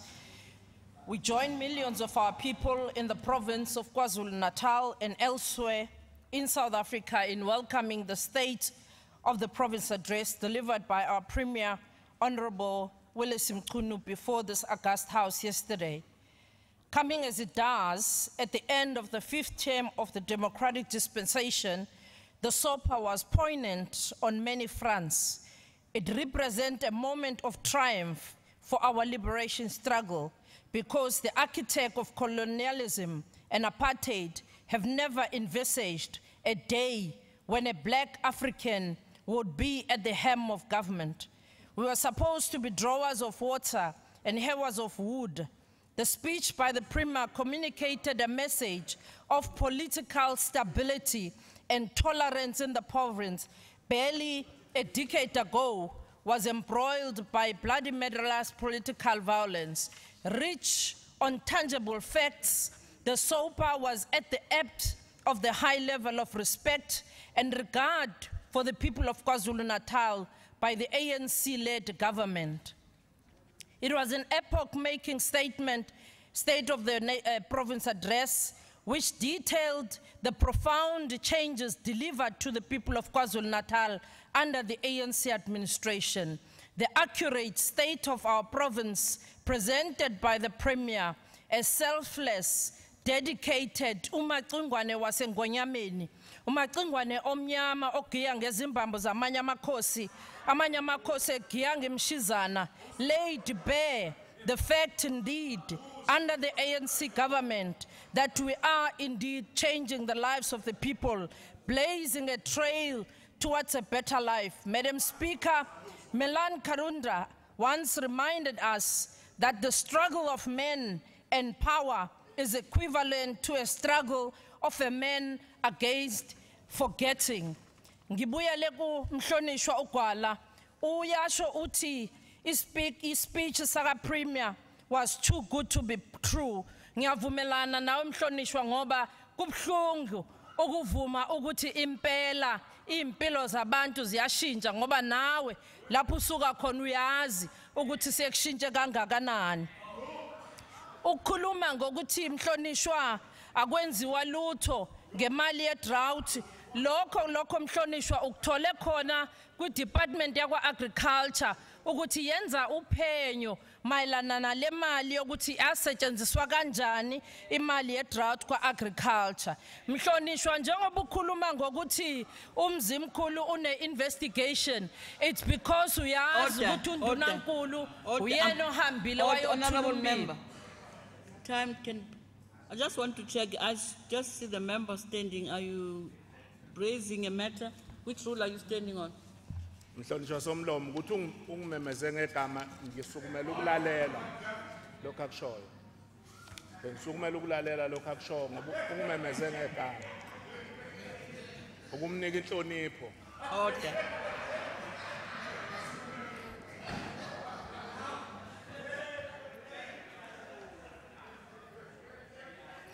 Mhlonishwa Gwala, uPremier uNdunankulu wethu personally went to Mzimkhulu ukuyothula umbiko we-investigation we-forensic yezinto ezenzakale kulawa masipala. Yingakho kwazi nawe ukukhuluma ngawo. Empofana njengobusho umbiko wathulwa yimi qobo ukuthi yini inkohlakalo yenzakalile. Ngikhuluma nawe nje ama-case avuliwe ku-SAPS, abanye bamisiwe bayashushiswa abambandakanye kule nkohlakalo esiveze khona lapha ya. Lokho khuluma ngakho nakho kwase-Hibiscus Coast ukwazi ngoba yithina phela esihambile sayokubika emphakathini.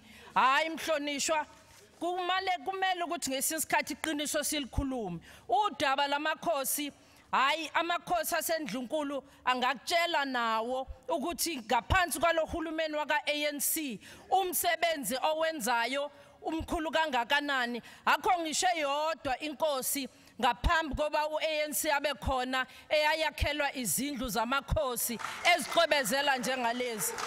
Sikhuluma nawe nje mhlonishwa, amakhosi awu-111 ahamba, amakhosi awu-111 a-enrollwa e-University yaKwaZulu-Natal yilo uhulumeni ka-ANC. Sikhuluma nawe nje mhlonishwa, amakhosi awu-22 angene kwi-masters yilo uhulumeni ka-ANC. Sikhuluma nawe mhlonishwa, amakhosi awu-111 a-attende i-computer literacy course. Amakhosi awu-111 mhlonishwa asekwazi ukwenza i-computer. Ngaphezu kwalokho yilo Khongolose unike amakhosi ama-computer, ama-3G, amafoni, imali abanikeza zona yilo uhulumeni kaKhongolose. Mhlonishwa, amakhosi awu-295 mhlonishwa a-trainwa ngamajaji yilo uhulumeni ka-ANC, a-trainwa on judicial training in partnership with i-Africa Mayibuye ne-LG Sita. Ile msebenzi kaKhongolose ukwenza isithunzi samakhosi ukuthi sibuye, ngoba amakhosi ayenziwa ukuthi akwazi ukupoqoke igqobo kuphela uma kufika umnomzana othile. Asibuyele lapha mhlonishwa, kulo Khongolose lo esikhuluma ngawo abantu bakithi sebethole amanzi amaningi. Sikhuluma mawubheka iMajuba i-district uyabona ukuthi u-95% wabantu balaphaya sebenogesi, u-92% une-sanitation, u-97% wabahlali kuqhubeka endaweni laphaya eMgundeni under Inkosi Mabaso, eMchakeni under Inkosi Khumalo, are part of a growing list of electricity beneficiaries. Water provision is one of the areas we are excelling in this district. Some of the key project benefits communities in this district Amajuba water purification plant, Danhauser, water treatment works, Charlestown, Danacol, Danhauser, electricity, nama infields esibhizi ngawe njengamanje emadlangeni sizama ukuthi wonke umuntu kungabi khona umuntu ongenawo ama-sanitation. To boost the level of service delivery, we have rehabilitated indawo lezo kwakubizwa ngokuthi inkantolo esesayishintsha sayibiza ngama-community service center ngoba bonke ohulumeni fanele babe namahhovisi kuleza ndawo kuze imiphakathi yakithi kwazi ukuthola idingo eduzane kahulumeni. Awubheke lapha elembeni bahlonishwa u-75% wabahlali lapha usunogesi, u-85% wabahlali une-sanitation, u-95% wabahlali laphayana unamanzi. Awubheke-ke uma sikhuluma ngolowa thukela bulk scheme ezokwazi ukuthi ithelela abantu abangaphezu kuka-32,000 uku-improva iy'ndawo zokulethwa kwamanzi esizweni sakaQwabe, eMthandeni, eMambedweni, community service center. Njengoba ngikhuluma nawe mhlonishwa, uma unawo Facebook, bheka lapho ukuthi kwenzakalani kwamaphumulo, bheka lapho ukuthi eMandeni kwenzakalani. Njengoba ngikhuluma nawe nje, uhlelo likalohulumeni kaKhongolose lokuqeqesha ulusha laphaya emandeni lusebenza ngomhlonishwa uzikalala wokuvuselela umnotho wonke wasendaweni yasemandeni ukwenza ama skills wolusha ukuthi likwazi ukuthi kulama business mayivuselelwa kube yilona ulusha olubenefitayo. Bheka laphaya emzinyathi lapho umhlonishwa angabona khona ukuthi sisucceed kangakanani. Amanzi emzinyathi awu 63.2%. Ingakho nje emhlonishwa uma ngabe umntwana wakwaButhelezi engimthandayo ehambe wayovula amanzi laphaya akhiwe yilokhongolose. Siyakujabulela kakhulu lokho ngoba abantu abalaphaya emzinyathi abawu 72% sebenogesi, u95% une sanitation. Ezinye izinto ezenzakala lapha emzinyathi laphaya kwaNomathinda i-electricity yakhona esibhizi nawo njengamanje embokodwe bovu eMandleni Community Center amongst others to improve the appearance of town. Siyasebenza ukwakha imsebenzi eindaweni zabantu basemakhaya. Ubheke umsinga mhlonishwa awusafani nendlela esawutholi uyona. Unemigaqo, uno pavement, ubheka inquthu. Ubheka ukuthi ayingakanani ngalesa sikhathi ukuba uma ngabe lo khongolose kule minyaka emfishane kangaka sesikwazi ukufaka ngisho ama robot wemhlonishwa ayaphayize emakhaya yilo khongolose. Bheka lapha yake emhlonishwe emkhanya kude nakhona emkhanya kude sekuyakhanya ngoba abantu abaningi sebeyawuthola ugesi, amanzi ayageleza emkhanya kude. Sikhuluma nawe nje ama scheme amaningi nakomtubatuba amanzi ayafinyelela kubantu. Ubheke lapha ya othukela noma sineyinkinga siyayivuma inkinga esibhekene nazo ngoba isomiso siyenze ukuthi siphindele emuva njengalo khongolose. Kodwa uma ubheka lapha ya okhahlamba, ubheka lapha ya emahlubini, ubheka lapha eBackville ama community service centers ukuthi abantu bakithi bathole imisebenzi, bathole futhi uhulumeni eduzane. Ubheke i-vehicle testing license center ne-fire station esiyakhe lapha ya okhahlamba, uku-upgradewa kwe-taxi rank ewinen. Ubheke eHerigwala, eDonnybrook, i-water scheme yakhona, oFafa, eMkhunya, eMahehle, ugesi uyakhanya namhlanje ngenxa yalo khongolose.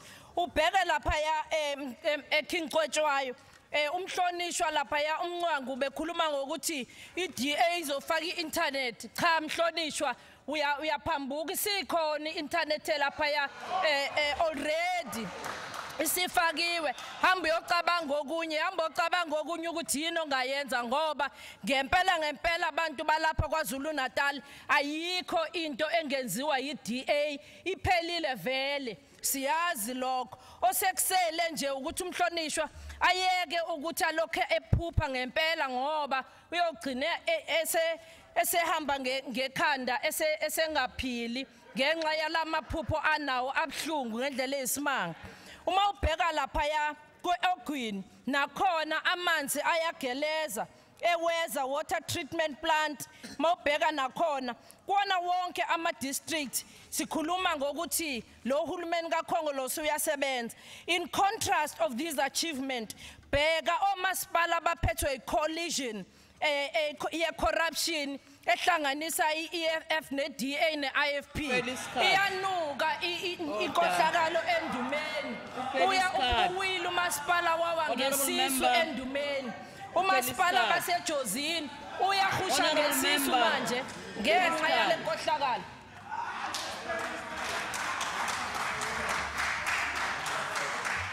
Angithatheleke ngoba ngumfazi wemfuthi. The next member is Honorable Lojwa of NFP. 4 minutes. Baba ngumsindo somnotho. Order. Order. Mhlonishwa somlomo. Can you allow them? Indlu yonke nabasihambele. Ngicela ukuthi ngiqale la ngokuthi Macingwane kuyintokozo kithi ukuba sibe nawe la namhlanje usululeme usuyinsizwa nje egishimayo kahle kanje sikufisele ngathi ke kungaba kuhle konke Macingwane singafaki ingcindezi nje uMacingwane sezimfishi insuku nje 68 kulo 68 nje Macingwane uhlale kahle ukhululeke ukuze uqedele ioffice lakho njengoba umhlonishwa uGwala ubesho la ibongo leziya mina ngizothi ke isihlahla somnyezane esengamela iziziba inkunzi yakwabo kwakhongolose ezibovula ngaphakathi nangaphandle uma fafuke njengedangamane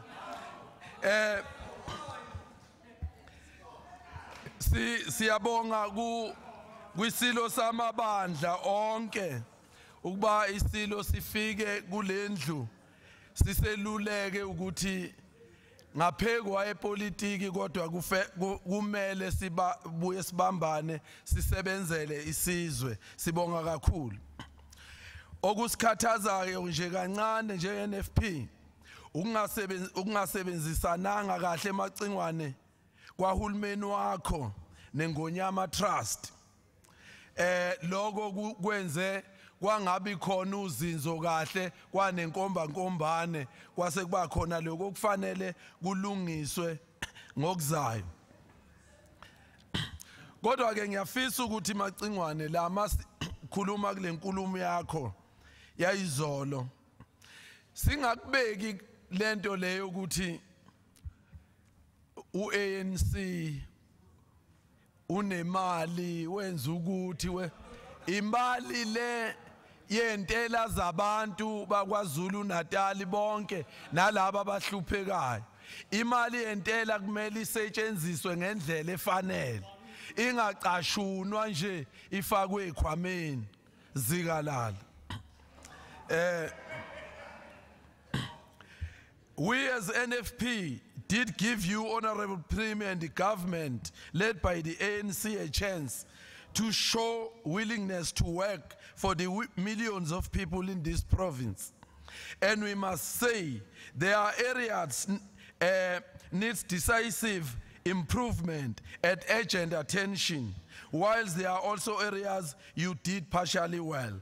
Honorable Speaker, the stolen land should be returned without compensation. It is imperative that we put this matter on top of our agenda. We believe that by now we should, as province, lead the process of attaining land back before our people run out on patience. NFP has welcomed the allocation of 50 million rand to assist youth on innovation and offer business support for startups. But let us depoliticize the youth fund and make it accessible to all areas in KwaZulu-Natal. We have young people from deep rural areas who do not even know today what is the youth fund because of the way it was introduced in this province. If this fund are meant to help the youth of KwaZulu-Natal in general, please singayibambi kanjalo ngizobuya. Order. The next member is Honorable Mlo RRP Lay on behalf of the ANC for 12 minutes. Thank you, Madam Speaker, honorable delegates, MPLs. The Premier quoted from Dr. Martin King Jr., and I quote, "If you can't fly, then run. If you can't run, then walk. If you can't walk, then crawl. But whatever you do, you have to keep moving forward," unquote. To that, I want to remind ourselves of the oft-repeated African adage, and I quote, "If you want to go fast, go alone. If you want to go far, go together." Those words dovetail with the national sentiment so carefully mustered by our President, Honorable Cyril Ramaphosa, in the hashtag #TuMamina campaign, "Let's grow South Africa together." And it's an essentially demonstrates the consistent and wise leadership of our Premier as well. The Finance Minister, Tito Mboweni, amplified that it is time for us to sow the seed of renewal and growth. Indeed, the seeds have been sown, green shoots are showing, we are weeding vigorously to keep out threats. We will reap even greater fruits than the ones that we have reaped in the past 25 years of our democracy.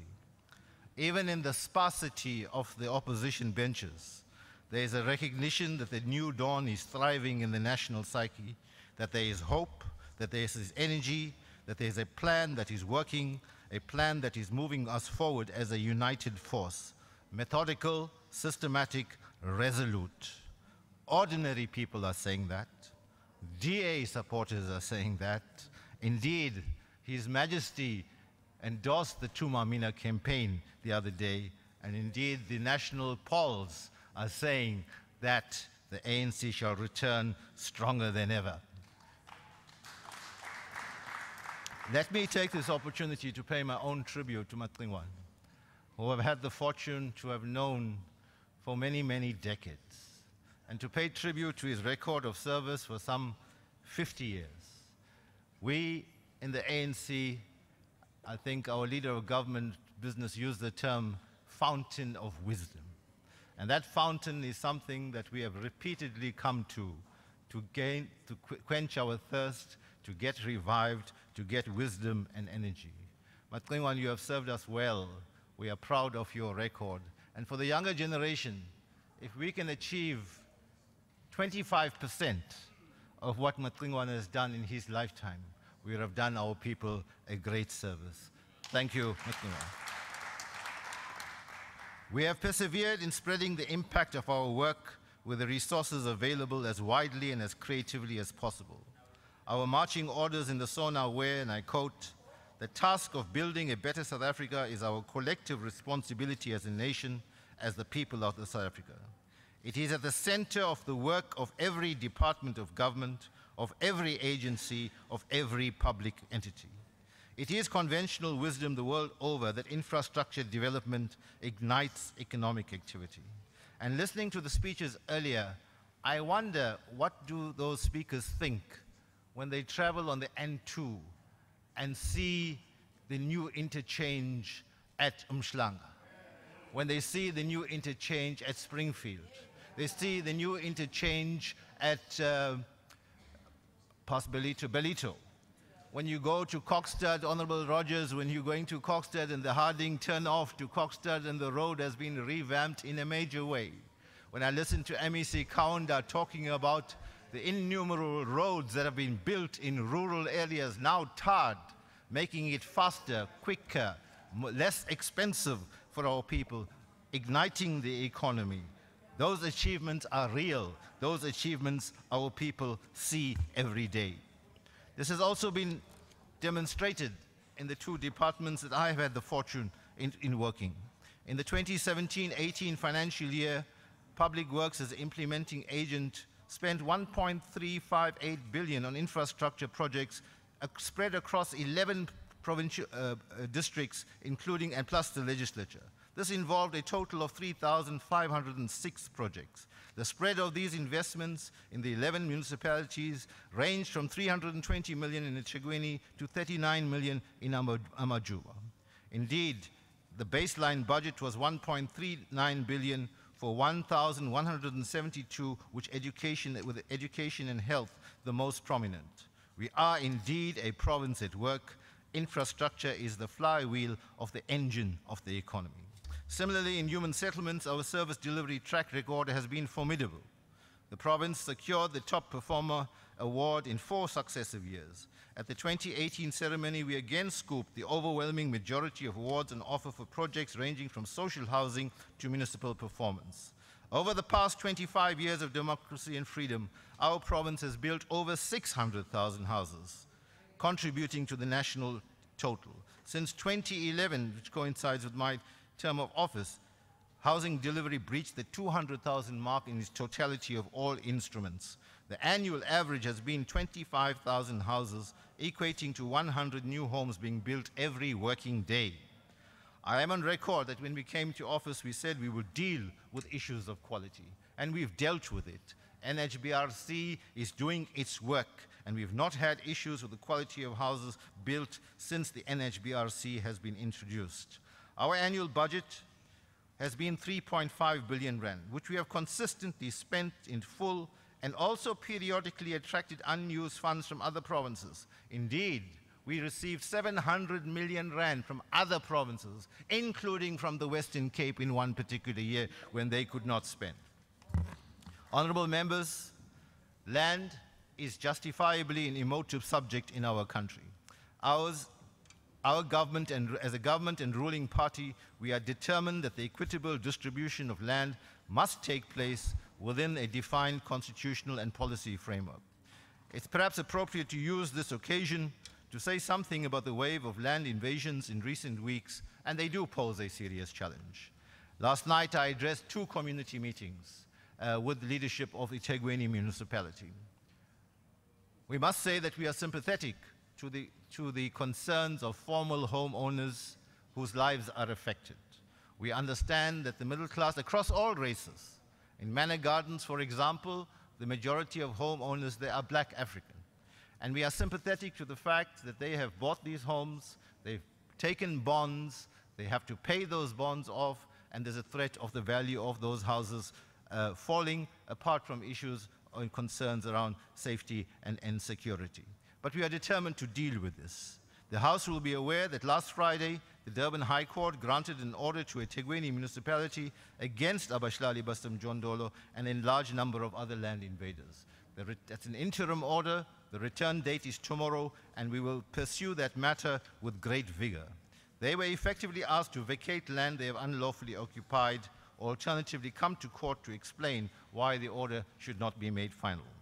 Honorable members will be aware that Human Settlements took the matter of illegal occupations all the way to the Constitutional Court, because we are determined as we are for a program of equitable land distribution, we are also determined that it shall take place in a lawful and orderly way. Let us be clear that it is almost sacrosanct that an informal home or structure that has been occupied cannot be touched without a court order. But where there is invasions at its early stages, we believe that the law enforcement agents can and must take action, and will be asking the court to confirm that. We are pleased that the initial reaction on the ground to the court order being granted are that people are responding positively and vacating land occupied. But there are a few that are still there. We need to make a greater effort to educate and indeed popularize the legal framework that is applicable. Land hunger is real, more especially urban land, and must be addressed. Our cities and towns were planned for 20% of the people, but now have to cater for 100%. Compounding the problem is the global phenomenon of urbanization. And indeed, international studies will show that the world over, that this challenge has to be faced by many countries in the world. Indeed, there's an authoritative UNDP studies, UNDP research that says more than 1 billion people live in housing that is below minimum standards of comfort and sanitation, and new houses will have to be built for 3 billion people by 2030. We are committed in our next term to address this matter sharply. I am very pleased to be able to use this occasion to report that eThekwini municipality in its adjustment budget has now decided that 50% of its USDG, that's the Urban Settlement Development Grant, which is separate from the HSDG which they get from the province, 50% of that will be directed towards informal settlements. That's 50% of 1.9 billion rand. So, as the ANC, we've never shirked our challenges. We've always identified new phases of our struggle, new phases of development, and this represents that particular new phase. Informal settlements is recognized nationally as well, and I must say that there's a directive from the presidency, from the national ministry, that we must see this new shift. So we are determined that there shall be focus on these areas, that we shall concentrate on the quality of the houses built, that we'll concentrate on the funds that we have being spent and ensure fair geographical distribution. At least 6 instruments are in various stages of rollout. We have catalytic projects such as Konubia, and they will have 8 such projects in the province. Konubia itself will provide 25,000 housing units over the lifespan of the project. We are investing more in social housing, which is for rental. Where possible, we're going to have in situ upgrades of informal settlements. Where we cannot build houses immediately, we will ensure that basic standards in respect of electricity, water, sanitation, public footpaths and lighting are met so that our people can have a measure of dignity. Fifthly, we are moving on a comprehensive service sites program throughout the province to assist people who are qualified. And finally, we have developed the master spatial plan which shall guide the investment of human settlement budgets that are available. Of course, our title deed program, and let us use this to dispel a constant propaganda. We can't be giving title deeds on the one hand and taking land away on the other. Our policy is clear. We want people to own our land. We've already issued 18,000. A further 16,000 are ready to be distributed and will be done in the course of the next few months. In conclusion, let me pay tribute to the Premier again for his efforts towards social cohesion. Our province is a diverse province. It is a rich province. And we thank all the stakeholders who constantly come together to diffuse any threat that comes to our social cohesion. Thank you, Premier. We salute you. The next member is Honorable A.V. Khoza on behalf of the EFF. Her name is Zuzembi. 2 minutes. Somlomo, thank you very much. Greetings to the Honorable Premier and all members. Premier, we noted the speech that was delivered yesterday. However, we cannot lie and say that some of us were not affected by the incident that took place there. Purely because as a leader of this province, you have led us at some point at various levels. So when something like that happens, it touches us deeply. We have noted what was raised on your speech. However, we are not going to debate today. We want to say that we will leave our debate for the incoming administration, where we are going to have time to visit those things. I think ours today is to say that we have noted the disgusting behavior from some people here who wanted to grandstand on yesterday's occurrences, and we say it is an African ayinabo ubuntu ikhombisa ubulwane obungamukelekile. Sifuna ukusho nje macingwane ukuthi thina njengomholi esimaziyo sifunde elikhulu kuwena, especially around the issue of how to lead, tenacity and humility. And we are inspired by that, and that's the lesson we want to take, and that is what we will always remember you for. Mhlawumbe ake ngime lapho and say we will reserve our debate for the incoming leadership and administration. Angime lapho macingwane and say we salute you. Thank you very much. Olandelayo, order. Honorable Mlotshwa, Takuraj Bansi. Honorable Takuraj Bansi, on behalf of the MF, you've got 2 minutes.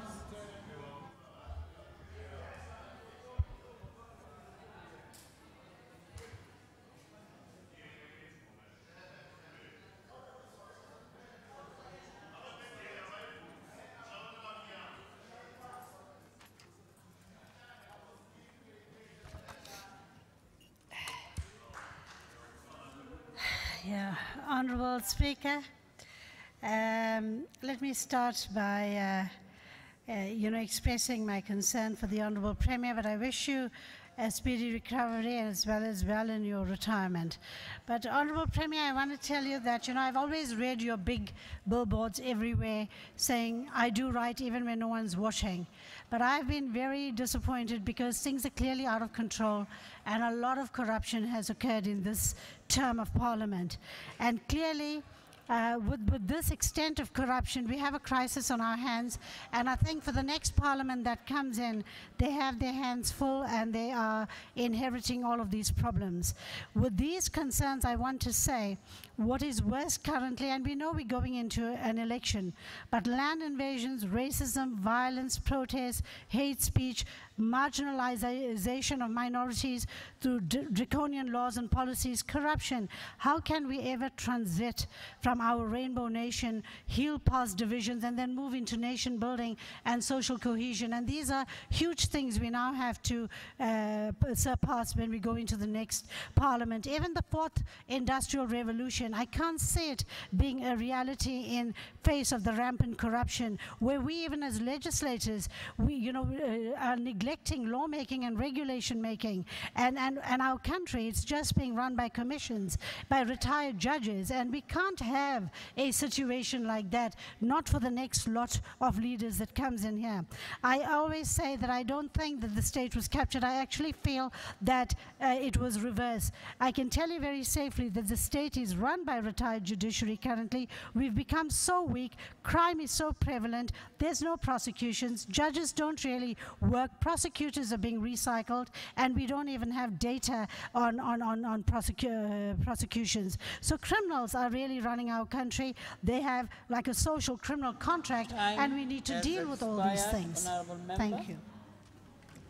The next member, Honorable Viarmlotja. Thank you, Honorable Speaker. Macingwane, i-Youth Fund ithe iyolontswa bafika abantu abasha be-ANC sebephethe ama-business plan. Leyo nto ibisho ukuthi besiyophathwa nje ngodaka emehlweni ukuthi iyalontshwa, into ekade yahlela ukuthi kuzosubmithwa lezi zinto. Leyo nto ngeke sayishalazelela ngoba iyenzekile, niyayazi futhi. Bese ke ba udaba lwesivande Women's Fund, lolu esingaluzwa likhulunywa ngalo, kodwa esaziyo ukuthi nationally fanele ngabe selehlile lafika la kithi ukuze kuthuthukiswe abesifazane bakithi. Ndunankulu, udaba lokushiswa kwezizinda zemfundo ephakeme ama-varsity nama-colleges, kufuneka sizwe indlela yokuthi kuzovinjwa kanjani ngoba kuyaqhubeka ziyalimala lezi zinto, ngoba kuyasithinta kakhulu thina esisakhiqiza abantwana ukuthi baye ezikoleni bazofika kungasekho. Siyaphakamisa nje ndunankulu ukuthi kuyawufuna ukuthi wenze ithimba, i-technical team ezolibheka lolu daba, yenza ama-recommendation kuvinjwe lezi zimo zokuba kushiswe iy'kole.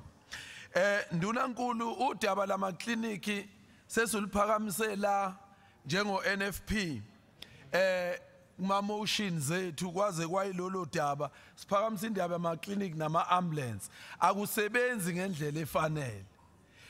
Kuliqiniso elingephikwe ukuthi abantu bayafa bafe ukuthi amaklinika ayavalwa ntambama la zingekho ibhedlela eduze khona esathi awavulwe u24 hours. Umacungwane wasithembisa ukuthi usazokubheka lolo daba. Ama-ambulance uthi uyibona i-ambulance ila uma uyibiza fanele uyodraya le ingafiki ngesikhathi kuze kufa umuntu. Indlela esathi ashintshwe zibhekwe i-ambulance ibizwe ngesikhathi ifike ngesikhathi. Udaba lwamanzi ke Macingwane uyalazi besinawe elokishini eKhethane. Amanzi awekho elokishini eKhethane for 5 years.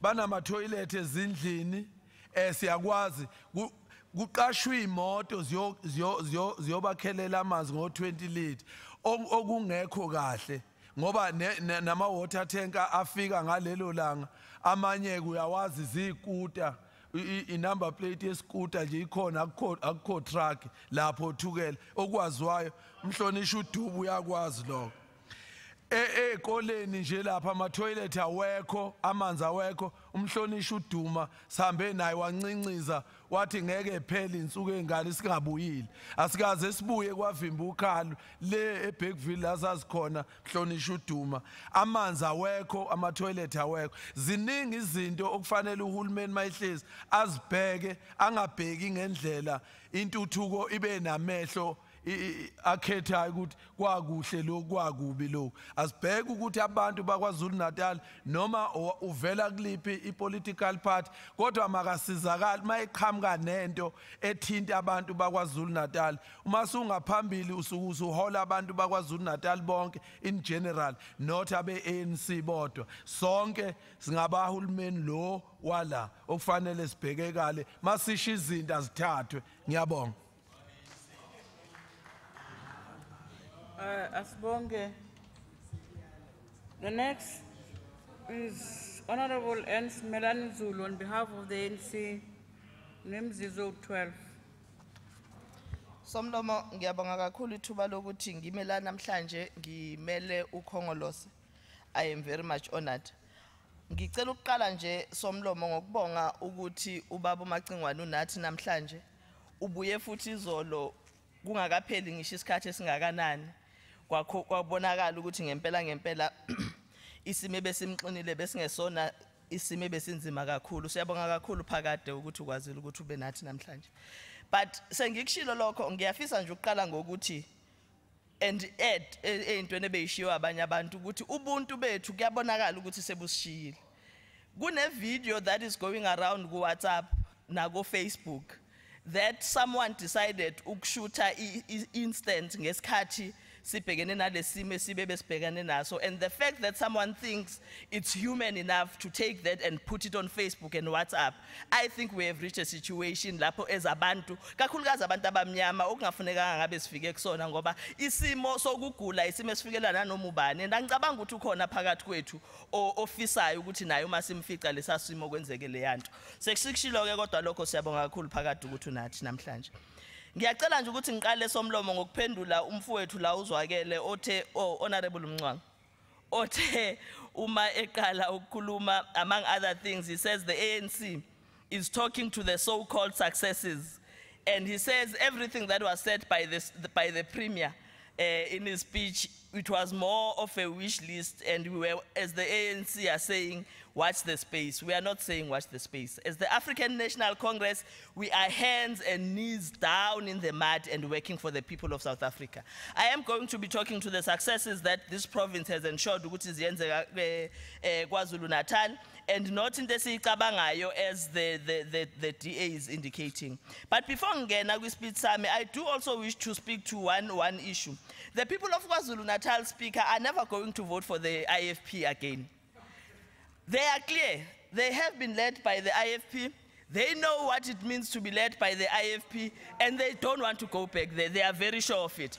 Into enhle kodwa nge-IFP is that in 2016, some municipalities were actually won by the IFP, and as we speak, are being led by the IFP, and almost all of them, if not all of them, are in shambles.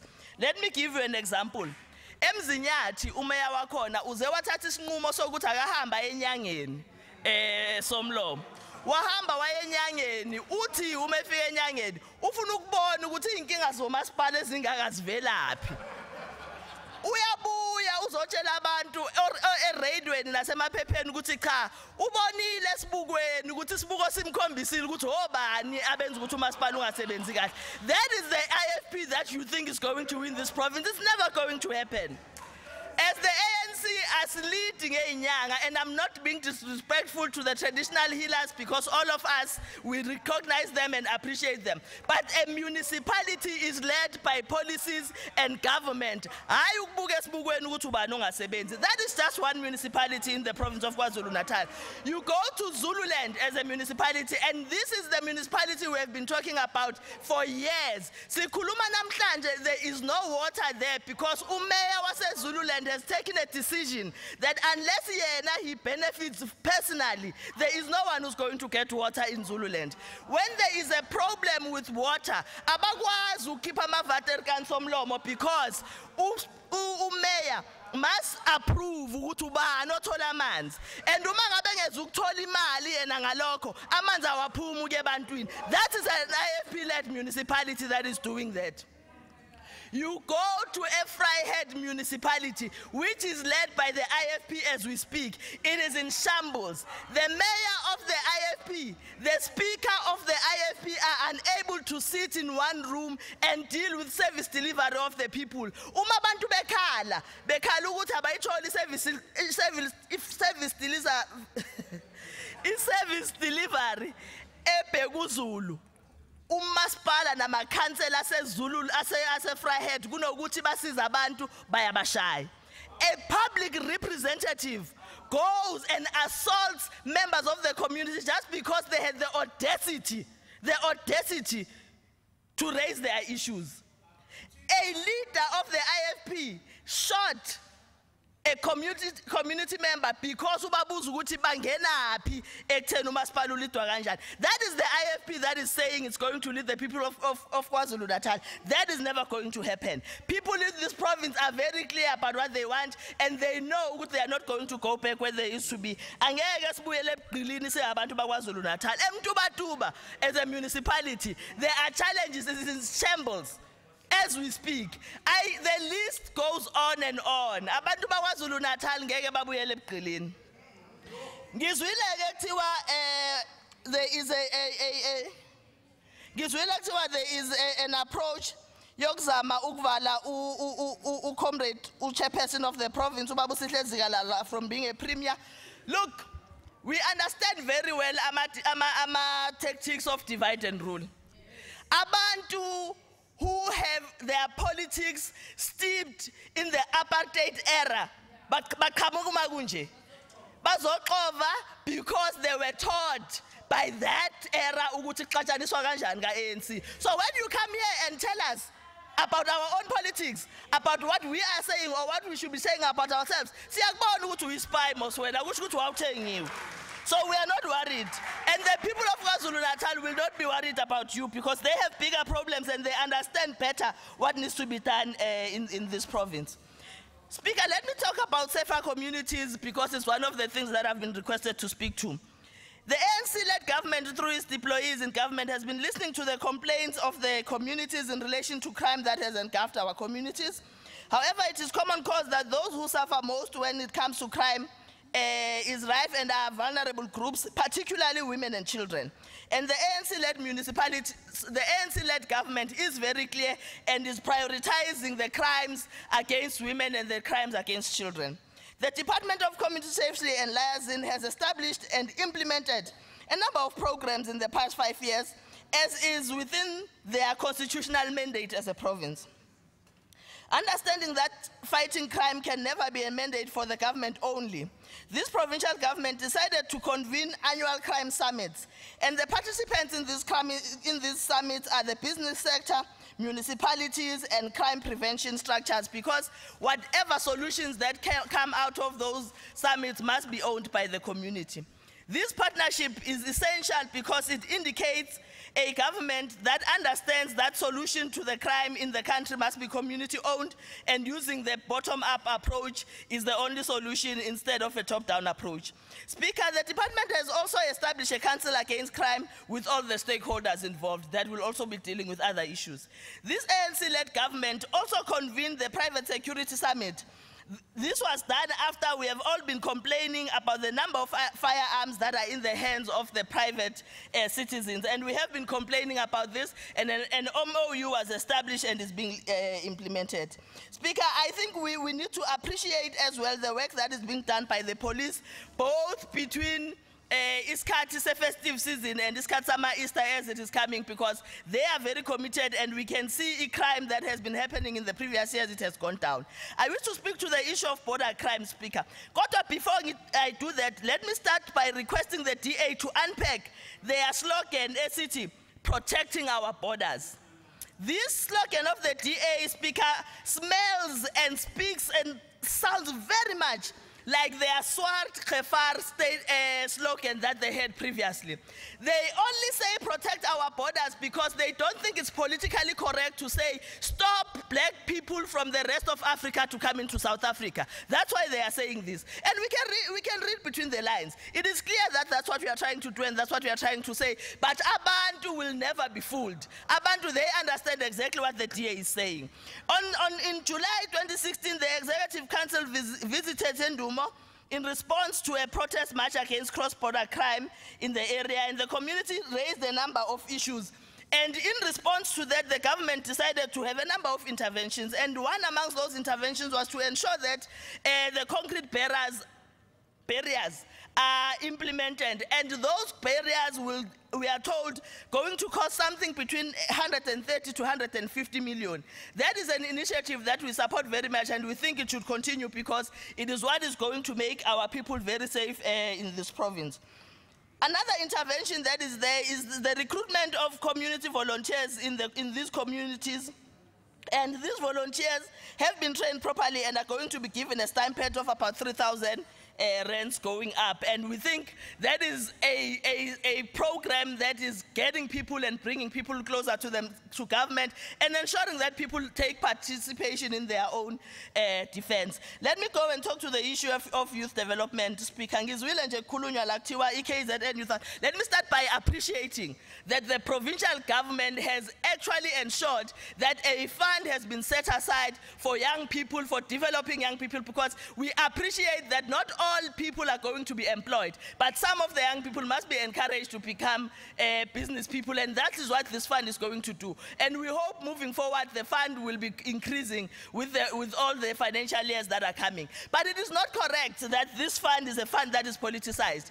It has never. This fund was advertised in the newspapers for all young people to see. The NFP, if it says it was politicized,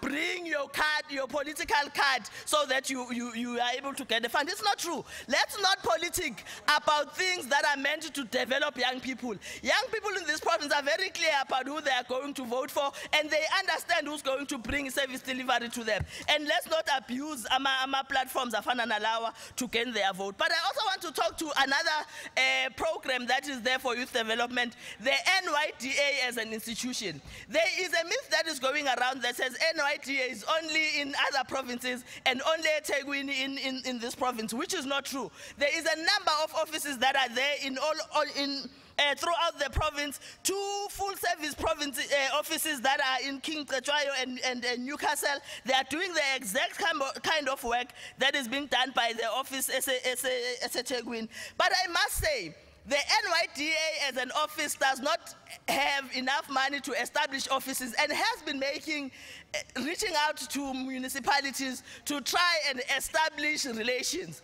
And all municipalities have come through except the municipalities that are led by the IFP. Because when they go there, the issue of youth development is not prioritized in those municipalities. And when they go there, they are unable to assist them in servicing Abantu Abasha. But Abantu Abasha in this province are very clear about who they are going to vote for. Siabo. Thank you very much. The next is Honorable Mwango, Zete Mwango, on behalf of the DA. 4 minutes. Thank you, Honourable Speaker. Honourable Speaker, allow me to respond to Honourable Sbiya. Maybe, Honourable Sbiya, before you tell me to go back to school, you should tell this House what happened at VEDS. I just heard your saga about VEDS. I'm the last person to tell to go to school. I don't even think you will really meet what I have in terms of qualifications. We are far, my brother. Honourable Speaker, you are praising the ANC about clinics. Honourable Speaker, you must do your research. The metro with the highest number of ideal clinics. Bambiskatsam. Ikonkote hamba, ikonkotani. Honourable Premier, let me just say, on your last SOPA, you raised the issue of lifestyle audit for cabinet members. I was hoping that on your speech yesterday, you will tell us how far with the lifestyle audit. Because definitely, if you have done that lifestyle audit, you would have arrested some of your cabinet members already by now. Honorable Dube, you say there is internet all over KZN. I'm not sure which KZN you're talking about, but you can't benchmark just by one Mhlathuze and say there's internet. This is what you are saying as the DA. You are saying all South Africans deserve access to internet, not only Mhlathuze. You are talking about corruption, but you are not telling us who's the highest beneficiary of tenders in the municipalities of KZN.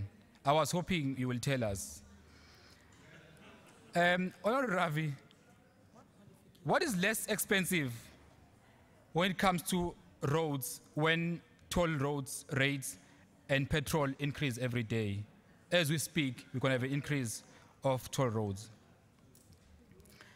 Honorable Ravi, I was hoping also you're going to be able to tell us about unfinished projects. At the moment, you are saying we should be praising the ANC for the bridges we see in the province. Yes, they are development. But the question is, what happened to N2 unfinished projects between Palito and Stenga?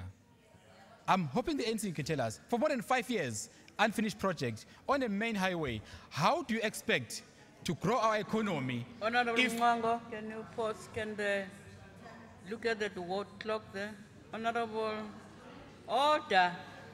Honorable Speaker, which rule are you standing on? 71 explanation, Honorable Speaker, after order. 71, Honorable Speaker, after Honorable Mwango said I must explain myself what happened at VET, and claiming that no, I must explain, Honorable Speaker. To the media, to a statement. Order. He claims we don't have, he claims we are not educated. Man, they want to explain to him. To the statement. Order. Order. Honorable Speaker, I want to make it clear in this house, which I know that. No. What is this? No. No, But honorable member. I've got a rule agrees with me. No. The rule agrees. I'm sure that is clear. No, order.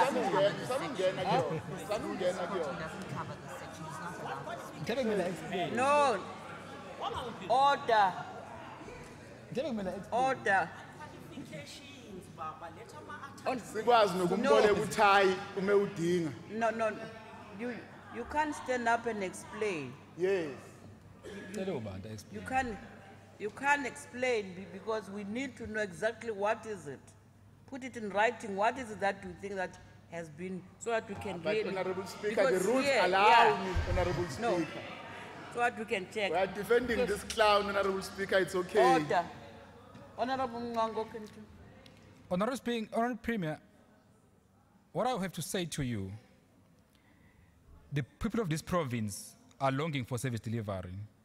Abantu abanamanzi, indawo eningi. So siyafisa ukuthi Premier kubhekwe ukuthi abantu banikezwa ugesi endaweni ku improve nesimo sendle. Sambe isikhathi sami. Honorable Speaker, Honorable Melane spoke about issues in KZN, but she failed to tell us her involvement about Kulusi, where they were trying to get a backdoor in government, and we had to arrest senior leaders of the ANC who were trying to bribe DA councillors just to get to power. There's a challenge we are facing, it's corruption. Even today, MEC for Kokta is now interfering in Abaqulusi and living out eThekwini, Umsundu is collapsing. You are living Umzimkulu. You are living other municipalities who are governed by the ANC, who are collapsing. But you keep interfering in other governments that are not governed by the ANC.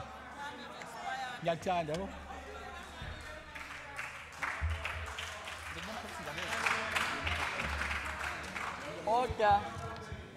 I hope uzowaletha ama qualifications. Order. Honorable members, can you now allow the next member, Honorable S. Sigalala, Even the court rule on behalf of the ANC for 16 minutes?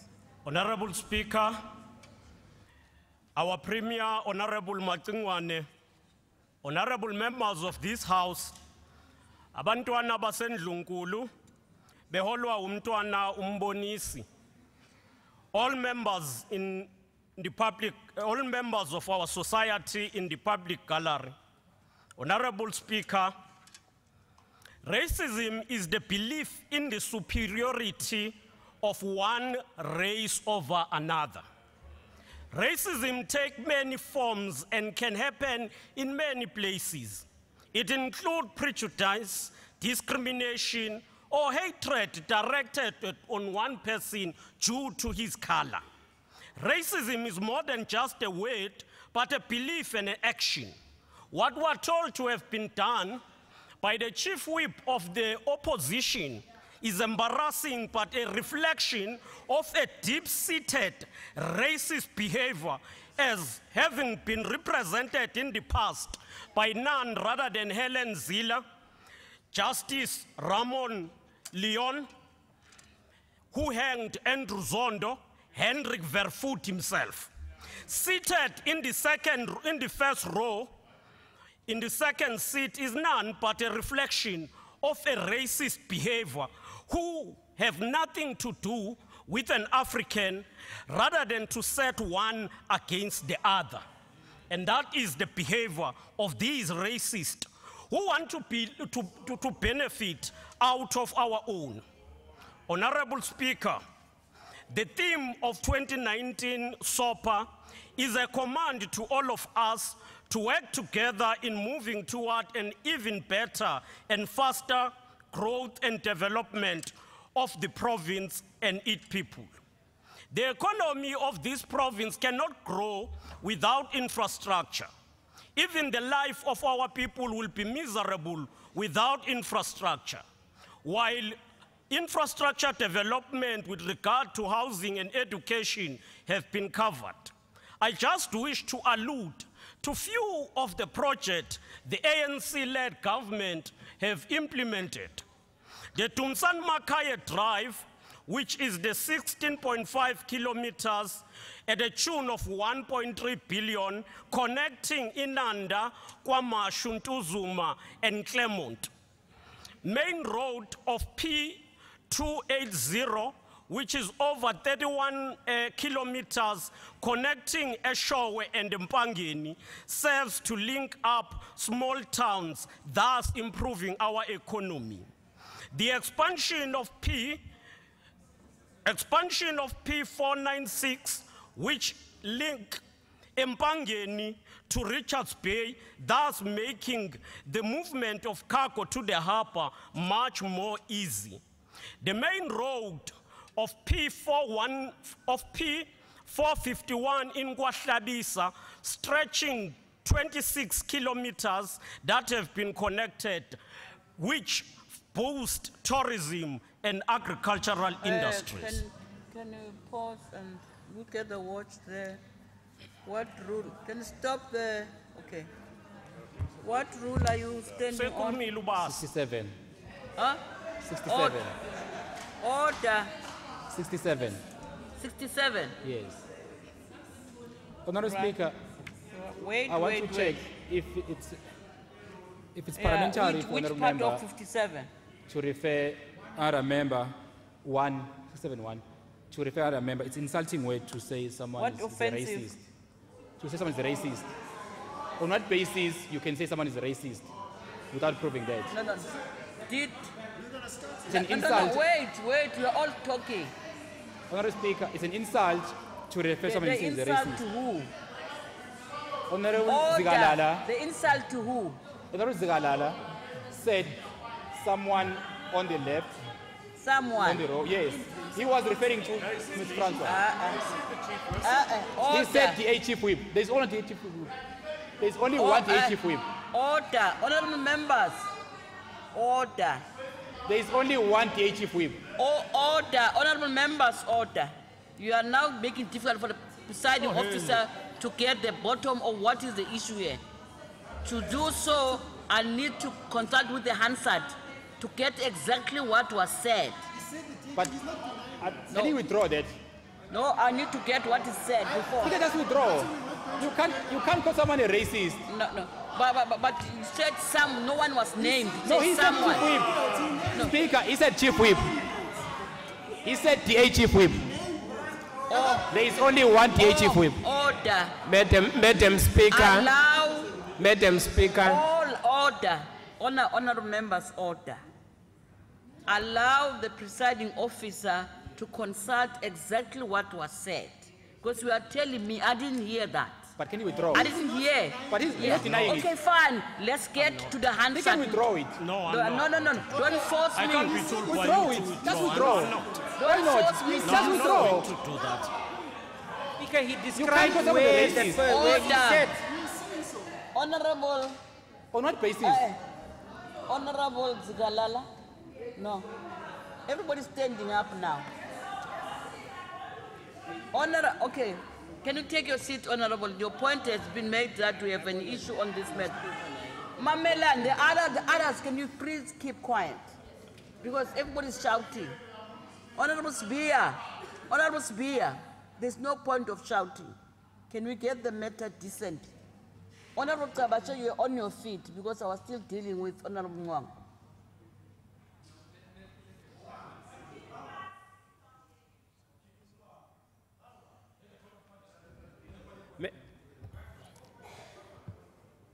Madam Chair, I was worried that members of this House are starting to engage with the presiding officer and it's out of order.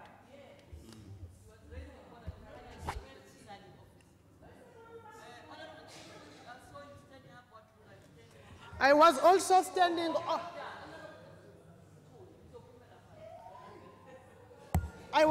standing on Rule 54, the precedence of the presiding officer, Madam Speaker, as to what was going on between you and the leader of the official opposition.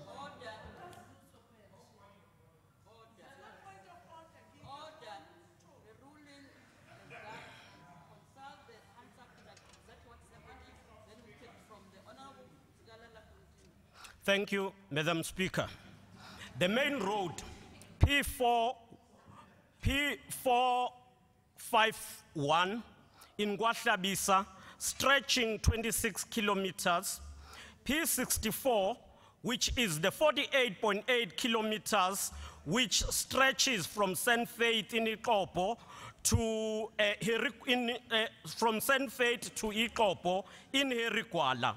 P49 in Abaqulusi local municipality, the 21.8 kilometers which have been completed.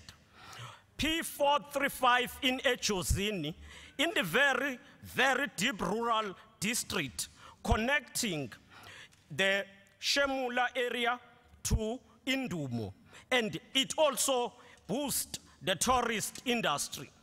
P296 here in Dazenhoek, this is the work done by the African National Congress-led government in the past 5 years. Anyone who harbors allusion and interest of pursuing oppression based on race or gender will never allow us to speak this truth. The ANC government has delivered. We are not going to be apologetic of the change and the development that the ANC government is implementing, which is changing the life of the black people of our country. In 2014, when we took over the office as this ANC-led government, there was a global crisis faced by the drought, but the ANC government here in KwaZulu-Natal have managed to increase the economy of this province. In the third quarter of 2018, KwaZulu-Natal led on the creation of new jobs by 98,000. In the last quarter of 2018, Gauteng led by 86,000 in the creation of jobs, and they were followed by Free State with 33,000. Now, I want to refer to those who came here and said we are not creating jobs. Go to Stat SA reports.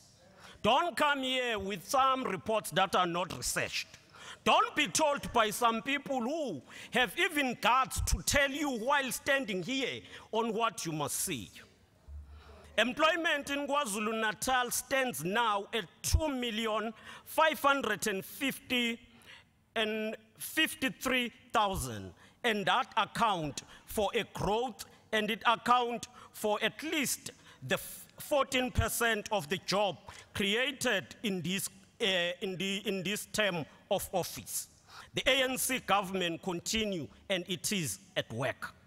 The presidential investment drive is well on course to reach the target of 1.2 trillion in the next 4 years. We are hard at work on agriculture. We have developed a master plan in this province which define what must be done, not only by this government which is in place, but a master plan that dictates what must be done going forward by KwaZulu-Natal. Work is done on tourism, on businesses sector, mining and beneficiation, manufacturing, and energy, as well as water. On clothing, we have employed 10,000 people in the clothing cluster. We have employed 2,500 people who are registered and benefiting under the program of KUMISA. The KZN Fashion Council is now employing more than 1,000 young designers. 60% of that are young African women. Growth Fund in KwaZulu-Natal have invested more than 1.1 billion in manufacturing, healthcare, transport, and logistics, created 9,795 jobs. Black industrialists have funded 9 projects in this province, 51% black-owned, at a tune of 320 million. We are supporting SMMEs. 5,278 SMMEs were trained.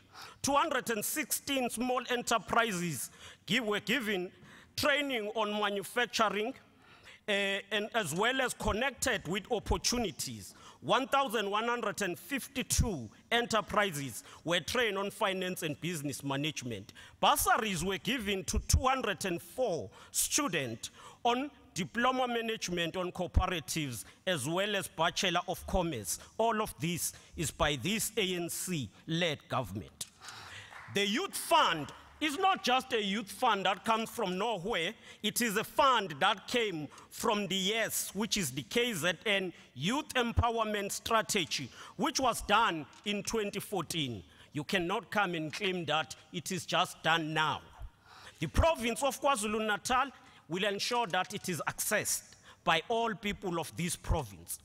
2,000 young people have been placed on technical opportunities as part of economic empowerment. We have trained more than 100 women-owned businesses and subjected them on incubation. We're leading in maritime industry, with Sharksport having led on manufacturing of boats in KwaZulu-Natal. We have projects that we have piloted in aquaculture, such as Makatini Research Station and Ati Cooperative Fish Farming in Umtubatuba, and Sofoto Ornament Fish Farm.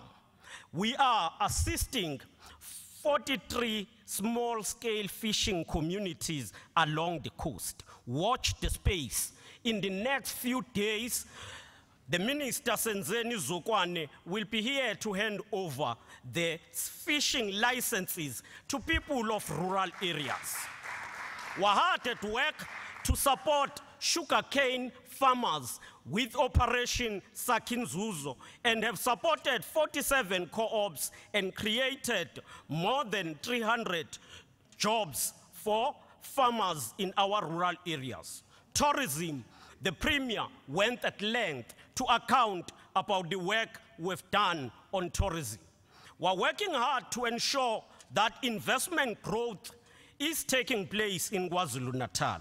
Once again, Macingwane, It is our honor to report that one of the smartphone manufacturing companies that pledged to invest more than 1.5 billion have opted to invest in KwaZulu-Natal and will be starting in Dube Trade Port. We are supporting SMMEs and our traders. We are piloting the bulk buying program, which we will be launching before the end of the month of March. We will ensure that all legally trading operations are supported, but those that are not trading legally in this country, they will be closed. We want to be clear. We are going to pilot this program in Ilembe, Utungulu, which is King Echwayo, and eThekwini, but we are going to clean all illegal traders in KwaZulu-Natal. At this juncture, Honorable Premier, may I take this opportunity to thank you for the leadership you have provided in this legislature and to the people of KwaZulu-Natal. The leadership you have provided over years in all sectors and streams of the struggle and the emancipation of our people is an inspiration to all of us who are dedicated in the cause of freedom. You remain a fountain of knowledge, a pillar for resistance. You chose the struggle for the workers against the oppressive capitalist empires. You chose the struggle to liberate your people, blacks in general and Africans in particular, from the bondage of apartheid. You led peace negotiations when it was not fashionable, but risky and unpopular. You and your generation have laid a solid foundation for democracy in this province, in particular in this legislature. You have never compromised principles, leadership principles, to an extent that you have always cautioned us to guard against taking easy routes and easy solutions for complex challenges. We remain forever indebted to your exemplary leadership. Your return yesterday attests to your dedication that was only exemplified by Olivo Reginald Tambo in Kwape Conference when he said, "Whatever remains of my life shall be spent in the cause of the struggle for total liberation of our people." Working together, we move KwaZulu-Natal and our people forward. Let us grow South Africa together. We have a lot ahead of us, but the solid leadership you have laid is an inspiration and, of course, is a challenge to be emulated by all of us in this legislature.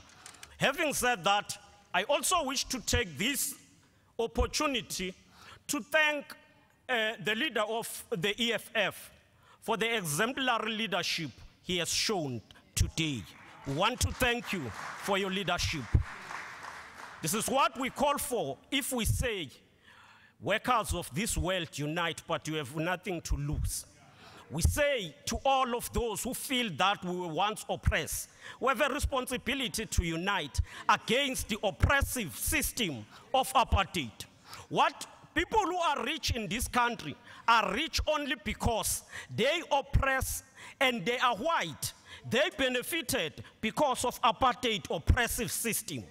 That is the call for all of us who are pursuing the working class struggle to stand together and advance the liberation struggle of our people, especially for liberation, for freedom in our lifetime. I thank you.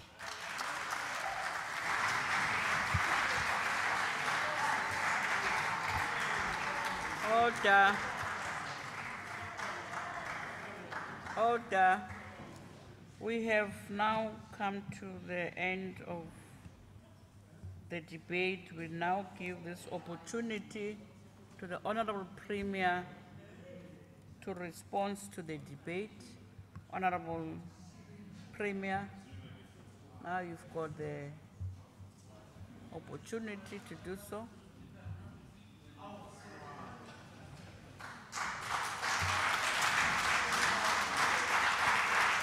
Thank you. Thank you very much. Thank you very much. Thank you, honorable members.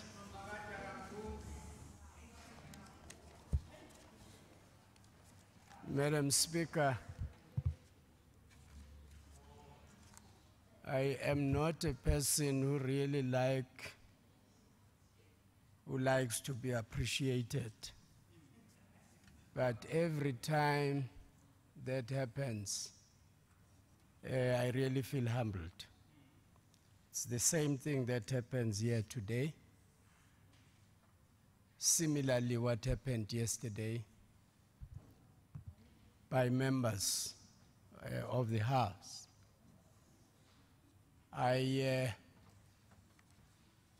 did have a problem, I did have a challenge, but I'm confident that it was short-lived.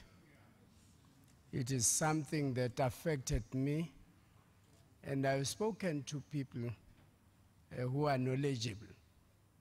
And it's quite clear that something was wrong with the lighting of linking the satellite with some televisions. And that is what gave the hit that affected me. It wasn't any illness in the body. So I think I want to clarify that. And I'm glad, and I've been told by the doctors I've received another communication from a doctor who attended me at Gray's Hospital. After the blood samples have been thoroughly tested, it's clear that there is nothing wrong.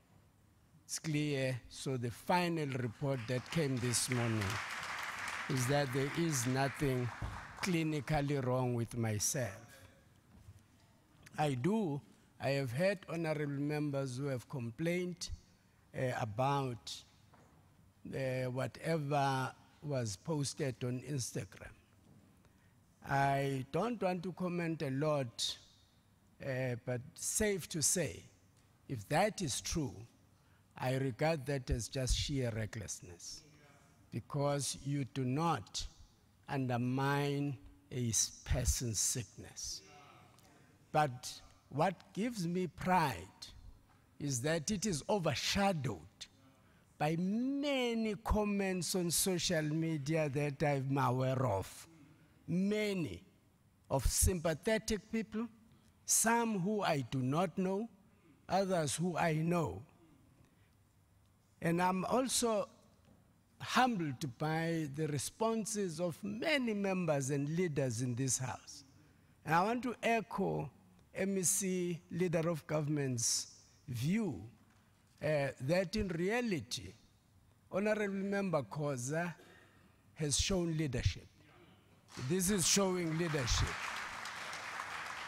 Because we may differ with the AFF as the ANC on many issues, and there are very few, in fact. I think we just differ on conduct and behavior, mainly.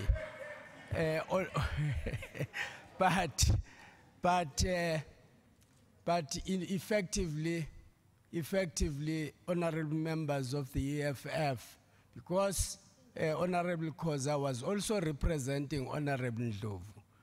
Thank you very much for your very good exemplary leadership, and I hope other members will learn from you. There are many accolades that have been given to me in respect of my own contributions. I just want to indicate, thank you very much. Thank you very much, but I think we must all remember, it's not about Willis. It was about the struggle for the liberation of the people of South Africa who were oppressed. Some of them may forget now. Others, even then, did not even realize that they were standing in the route of liberation. But liberation did come eventually. And we all thank leadership that rose to lead us in the form of many leaders starting from 1912 Even beyond that, yes, there were struggles, but from 1912, when the ANC was formed, a true route towards liberation was then constructed. And today, everything we are doing is also to continue on the work that was done in 1912, in accordance with the needs of today and in accordance with the circumstances that we find ourselves today. Yesterday, I did make a note before being challenged. I made a note to the House to the effect. Oh, thank you.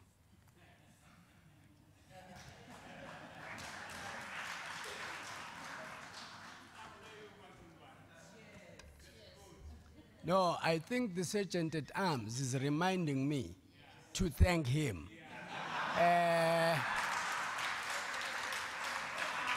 And I do need to thank him.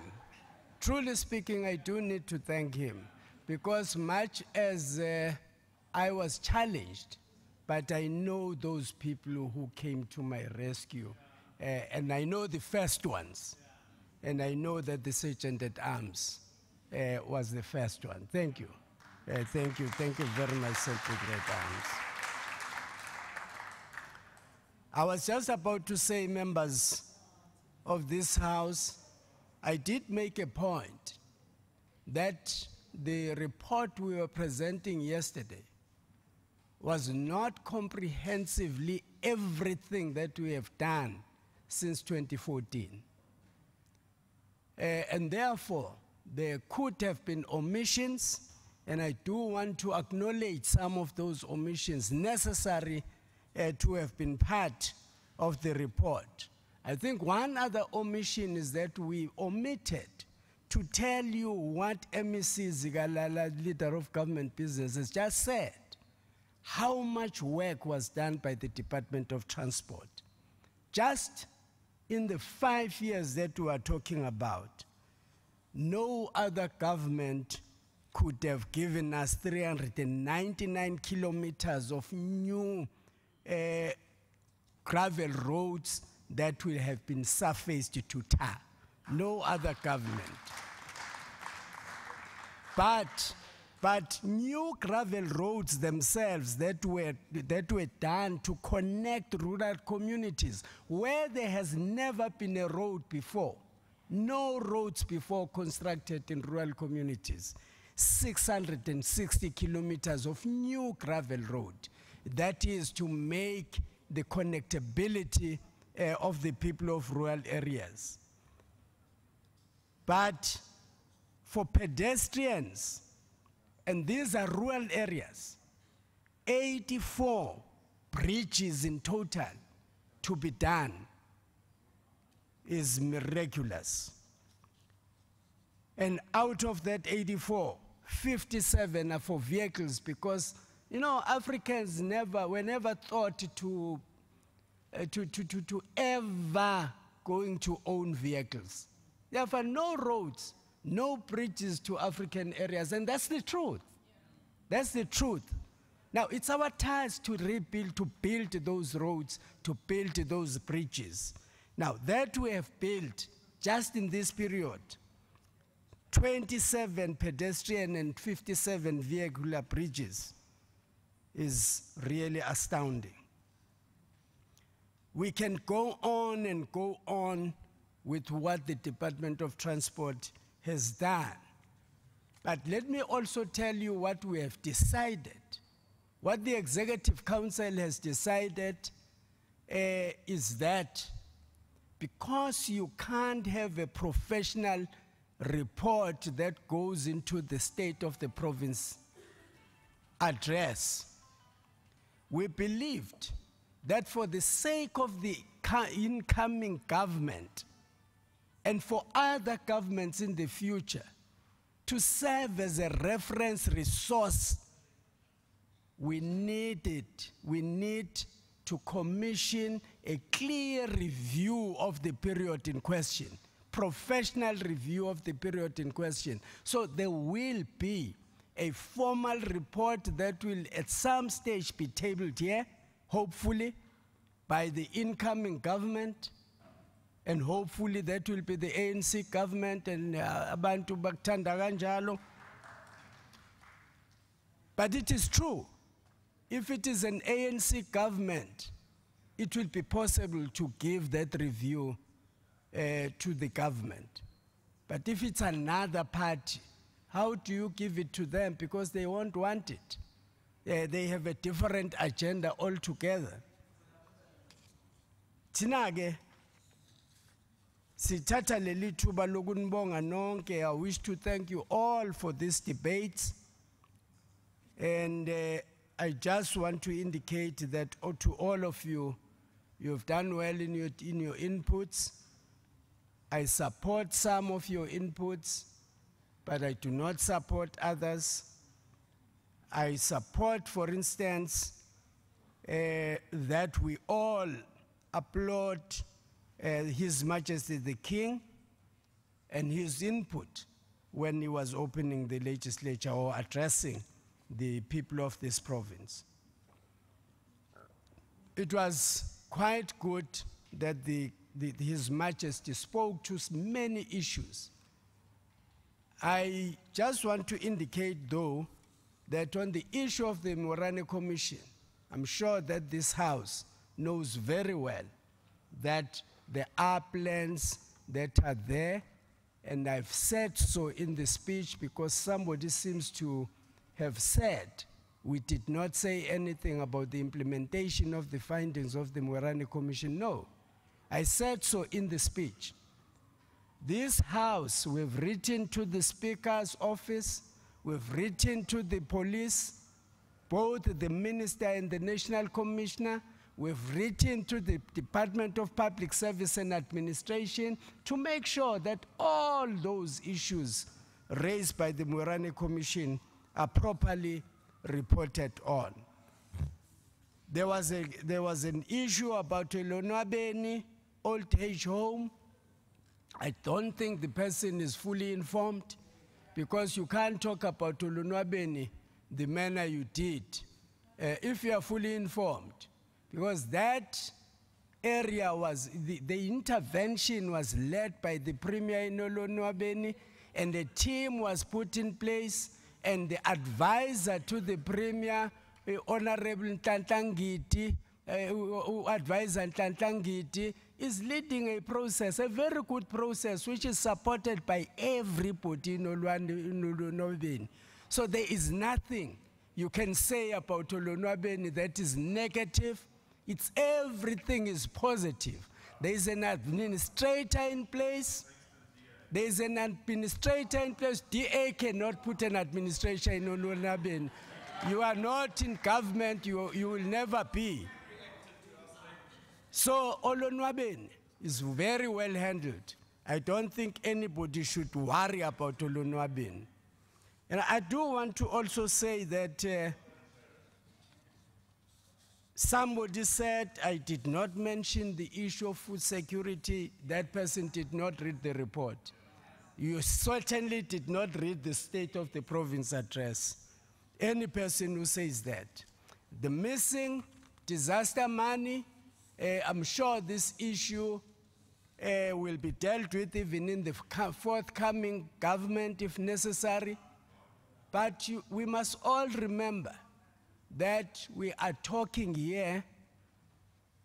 If you asked us to talk about this missing money, we can say so. We can talk about money that is allegedly missing, which comes from national government, not from the provincial government. There is no 220 million that comes from the provincial government. And if you do not know, the structures, the spheres of government, we cannot investigate matters that is another sphere of government unless we have had agreements with that sphere of government. You don't even know the Constitution. The Constitution is very clear on cooperative governance. The Constitution says we must not usurp the powers that we do not have, and we can't do so.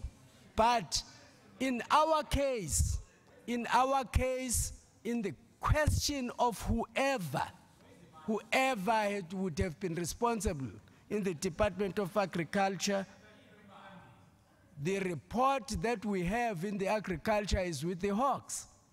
With the Hawks. It's not even with the Department of the Premier, it's with the Hawks. Now, that's because people do not know. That's because people just want to cast a negative aspersion on the government. It's not there. Again, on the investigations in the office of the Premier, I have repeatedly again here reported that matter, I was informed by the relative department that it's been reported to the Hawks. Now what else is supposed to be done if it's already reported to the Hawks? But I've also said that there is a report that I'm awaiting that will be dealt with. Umzimkulu again, very misinformed unless it's a mischievous input. Because, you know, as MEC Dube says, we did not even wait. I personally had to go there because she was elsewhere. But I had to go there because I had to table the report with the council. And following, by the way, the legal route. And right now, as I talk to you, we now have the council requested that we extend the time in which they can respond to the 28th of February, which is today. And we can safely say to you, they have now responded, and we are now in the process of having to respond back to the municipality. Now, you can't say we are doing nothing. Umkungundlovu, again, Umkungundlovu, there is even national involvement through the Department of Kokta in Umsunduz, not Umkungundlovu. In Umsunduz municipality, Kokta in the province, the office of the Premier, Kokta nationally is involved in the investigations in Umsunduz. We have never left anything unattended as the government. So that is why I'm saying, really, it's just mischief that other members are trying to create. But the good issue is, people cannot be lied to. People will always know the truth because we will always be telling them the truth as well. I just want to also talk to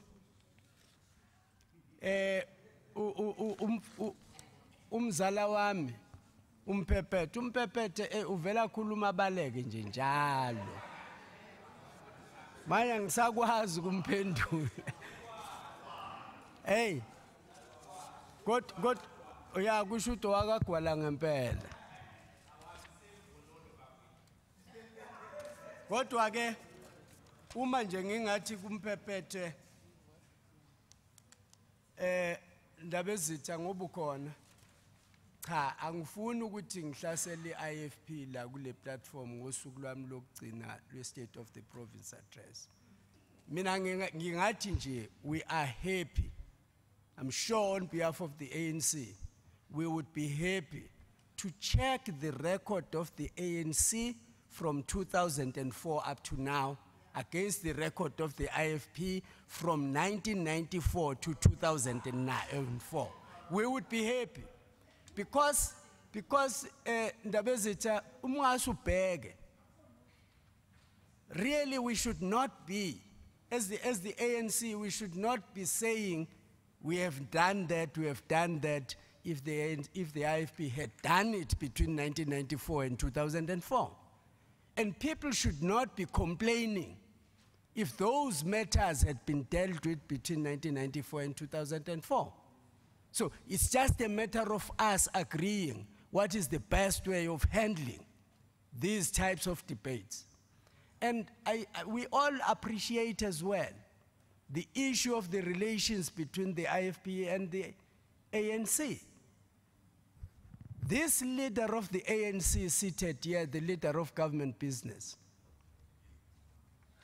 has been in the forefront of leading us to recognize izinto zomntwana. If he was not leading us, if he was not leading the ANC in that direction, what else would you say?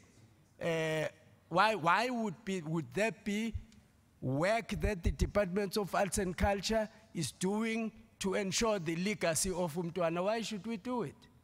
We would not be doing it. But that's because we understand that the two organizations have one history. There may have been problems in the process, but we have one history from which forms our basis. And hopefully, even in the end, we will still have a good relationship, and we want to foster that. We would not have gone to the 90th birthday of umntwana. Why should we be doing that? And even make our own contributions as government? No, we're doing it because he's our statesman. We're doing it because he's a leader in this province. And we do it because we respect him and we respect the IFP. And truly speaking, there is no party that I know of that the ANC does not respect amongst the parties who represent the majority of the people in this province, in this country. The NFP, we have never had any issues with the NFP. Singayibangela nje nomlotshwa ukuthi ngoba sisukothukela ubuya afuna ukuyovula namanye eminye imigaqo. But there is nothing, no enmity between us and the NFP. And there is no enmity between the ANC and the IFP, including the EFF. In this province, you can never find where there is enmity between. There is competition, there is robust competition, we agree, but no enmity. That's because we know who our enemies are. And we know them. And we will never change. And we will never change our attitude against our erstwhile enemies. Because they also will never change. They will never change. And they will still have a tact. The tact of having to divide the ANC comes from them. The tact of having to divide the people of South Africa. The people of South Africa were never divided. We had our own wars. But in actual fact, there are people who came here with a very clear policy. And that policy was used all over the world. Divide them and rule them. Tina, we understand that. We understand that, and we will have nothing to do with those people. The only thing that we will do, that we will do is just to be able to expose them. They will be exposed for their own political bankruptcy, but they will never be able to rule KwaZulu-Natal. Ours is to combine our efforts here to serve the people that we represent. That's our task. And to serve them apolitically. That is why we will never also pick and choose, Honorable Member Mlotjo. We'll never pick and choose. When we talk about the growth fund, it's purely a growth fund for the youth. You know, we don't even, you know, even the Premier does not get involved. We know nothing about what's going on there because there are systems. There are systems that are there to guide the processes. That's the only thing we've put in place. And the systems do not say, look for ANC members. We don't do that. And we're the last people to have to do that because we are the people who suffered at some stage when we had to produce cards for doing anything that relates to government service. We had to produce cards.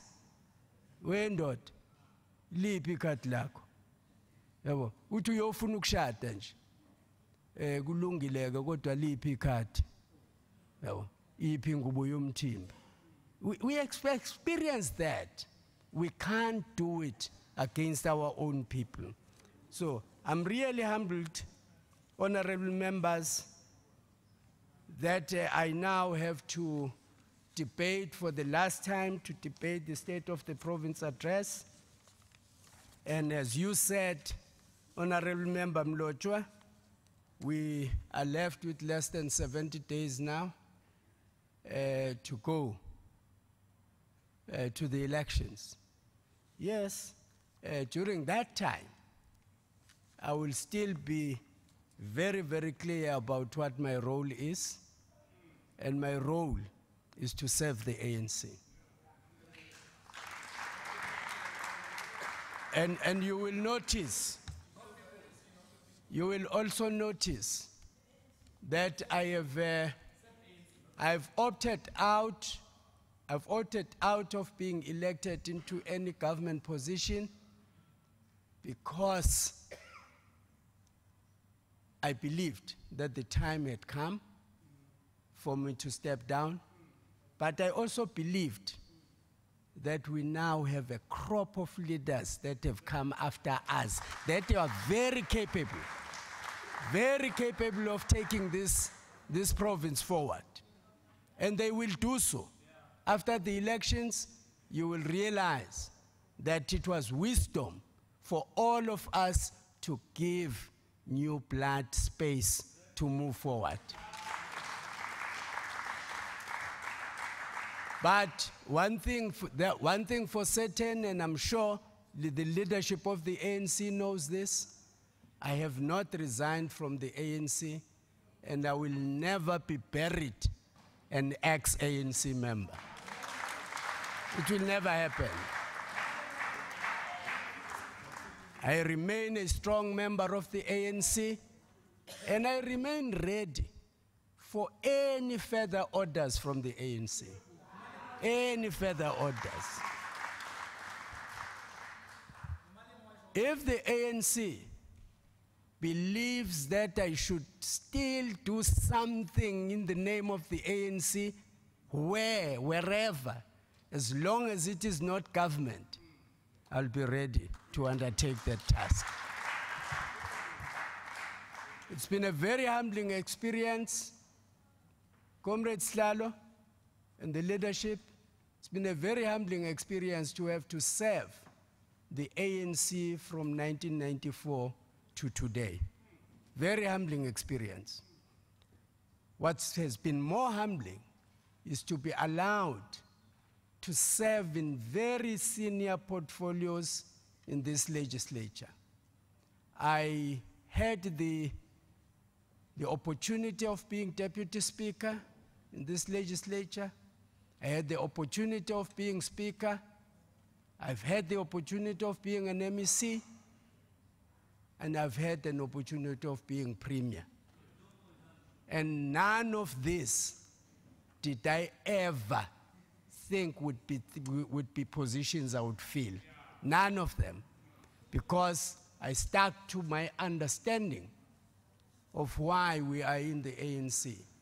Not for self-interest, not for positions, not for any material gain of whatever nature.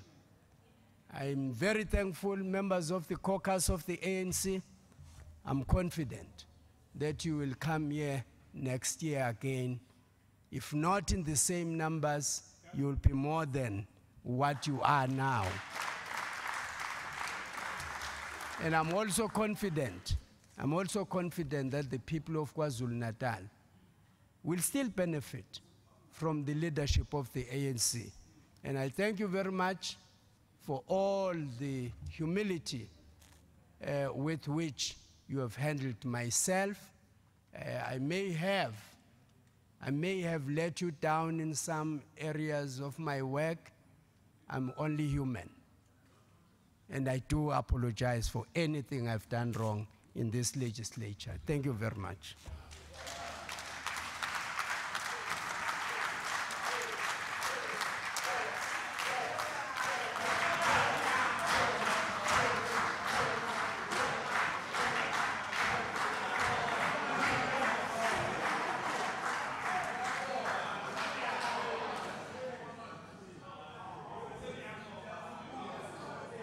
Order.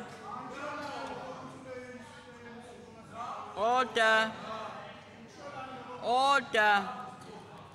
SW Mchunu, order. Honorable Murray, order. Honorable G. Murray.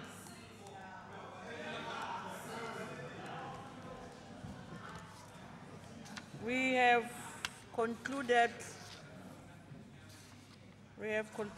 the debate, and that brings us to the end of today's business. There is one announcement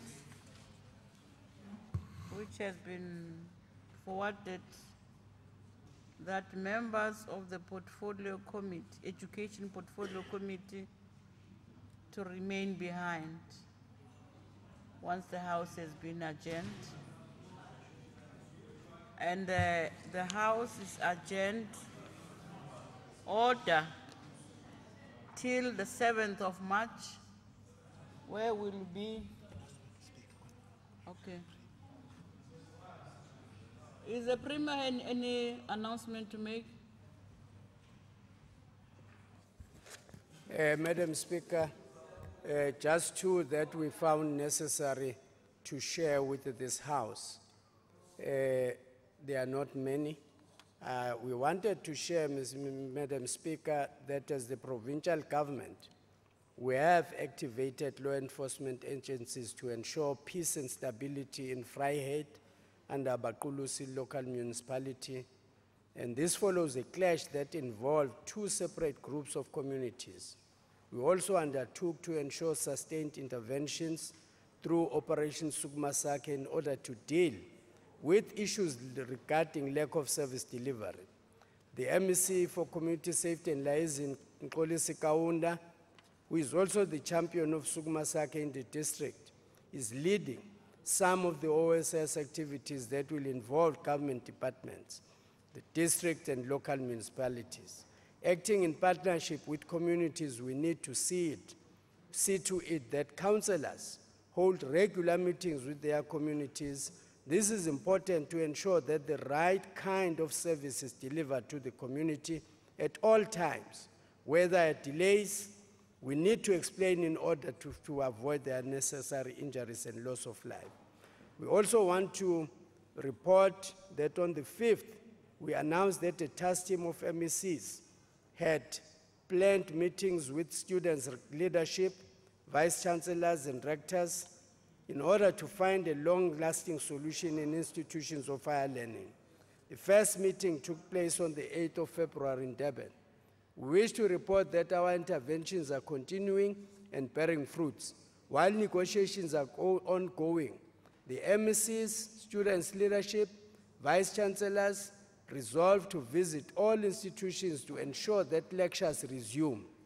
We wish to report that they have visited the Mangosuthu University of Technology, and after that visit, classes have resumed.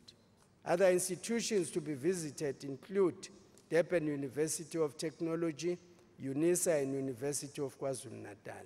Those are the announcements we just wanted this House to have before we departed. Thank you very much. The House is adjourned till the 7th at 10 for the budget speech.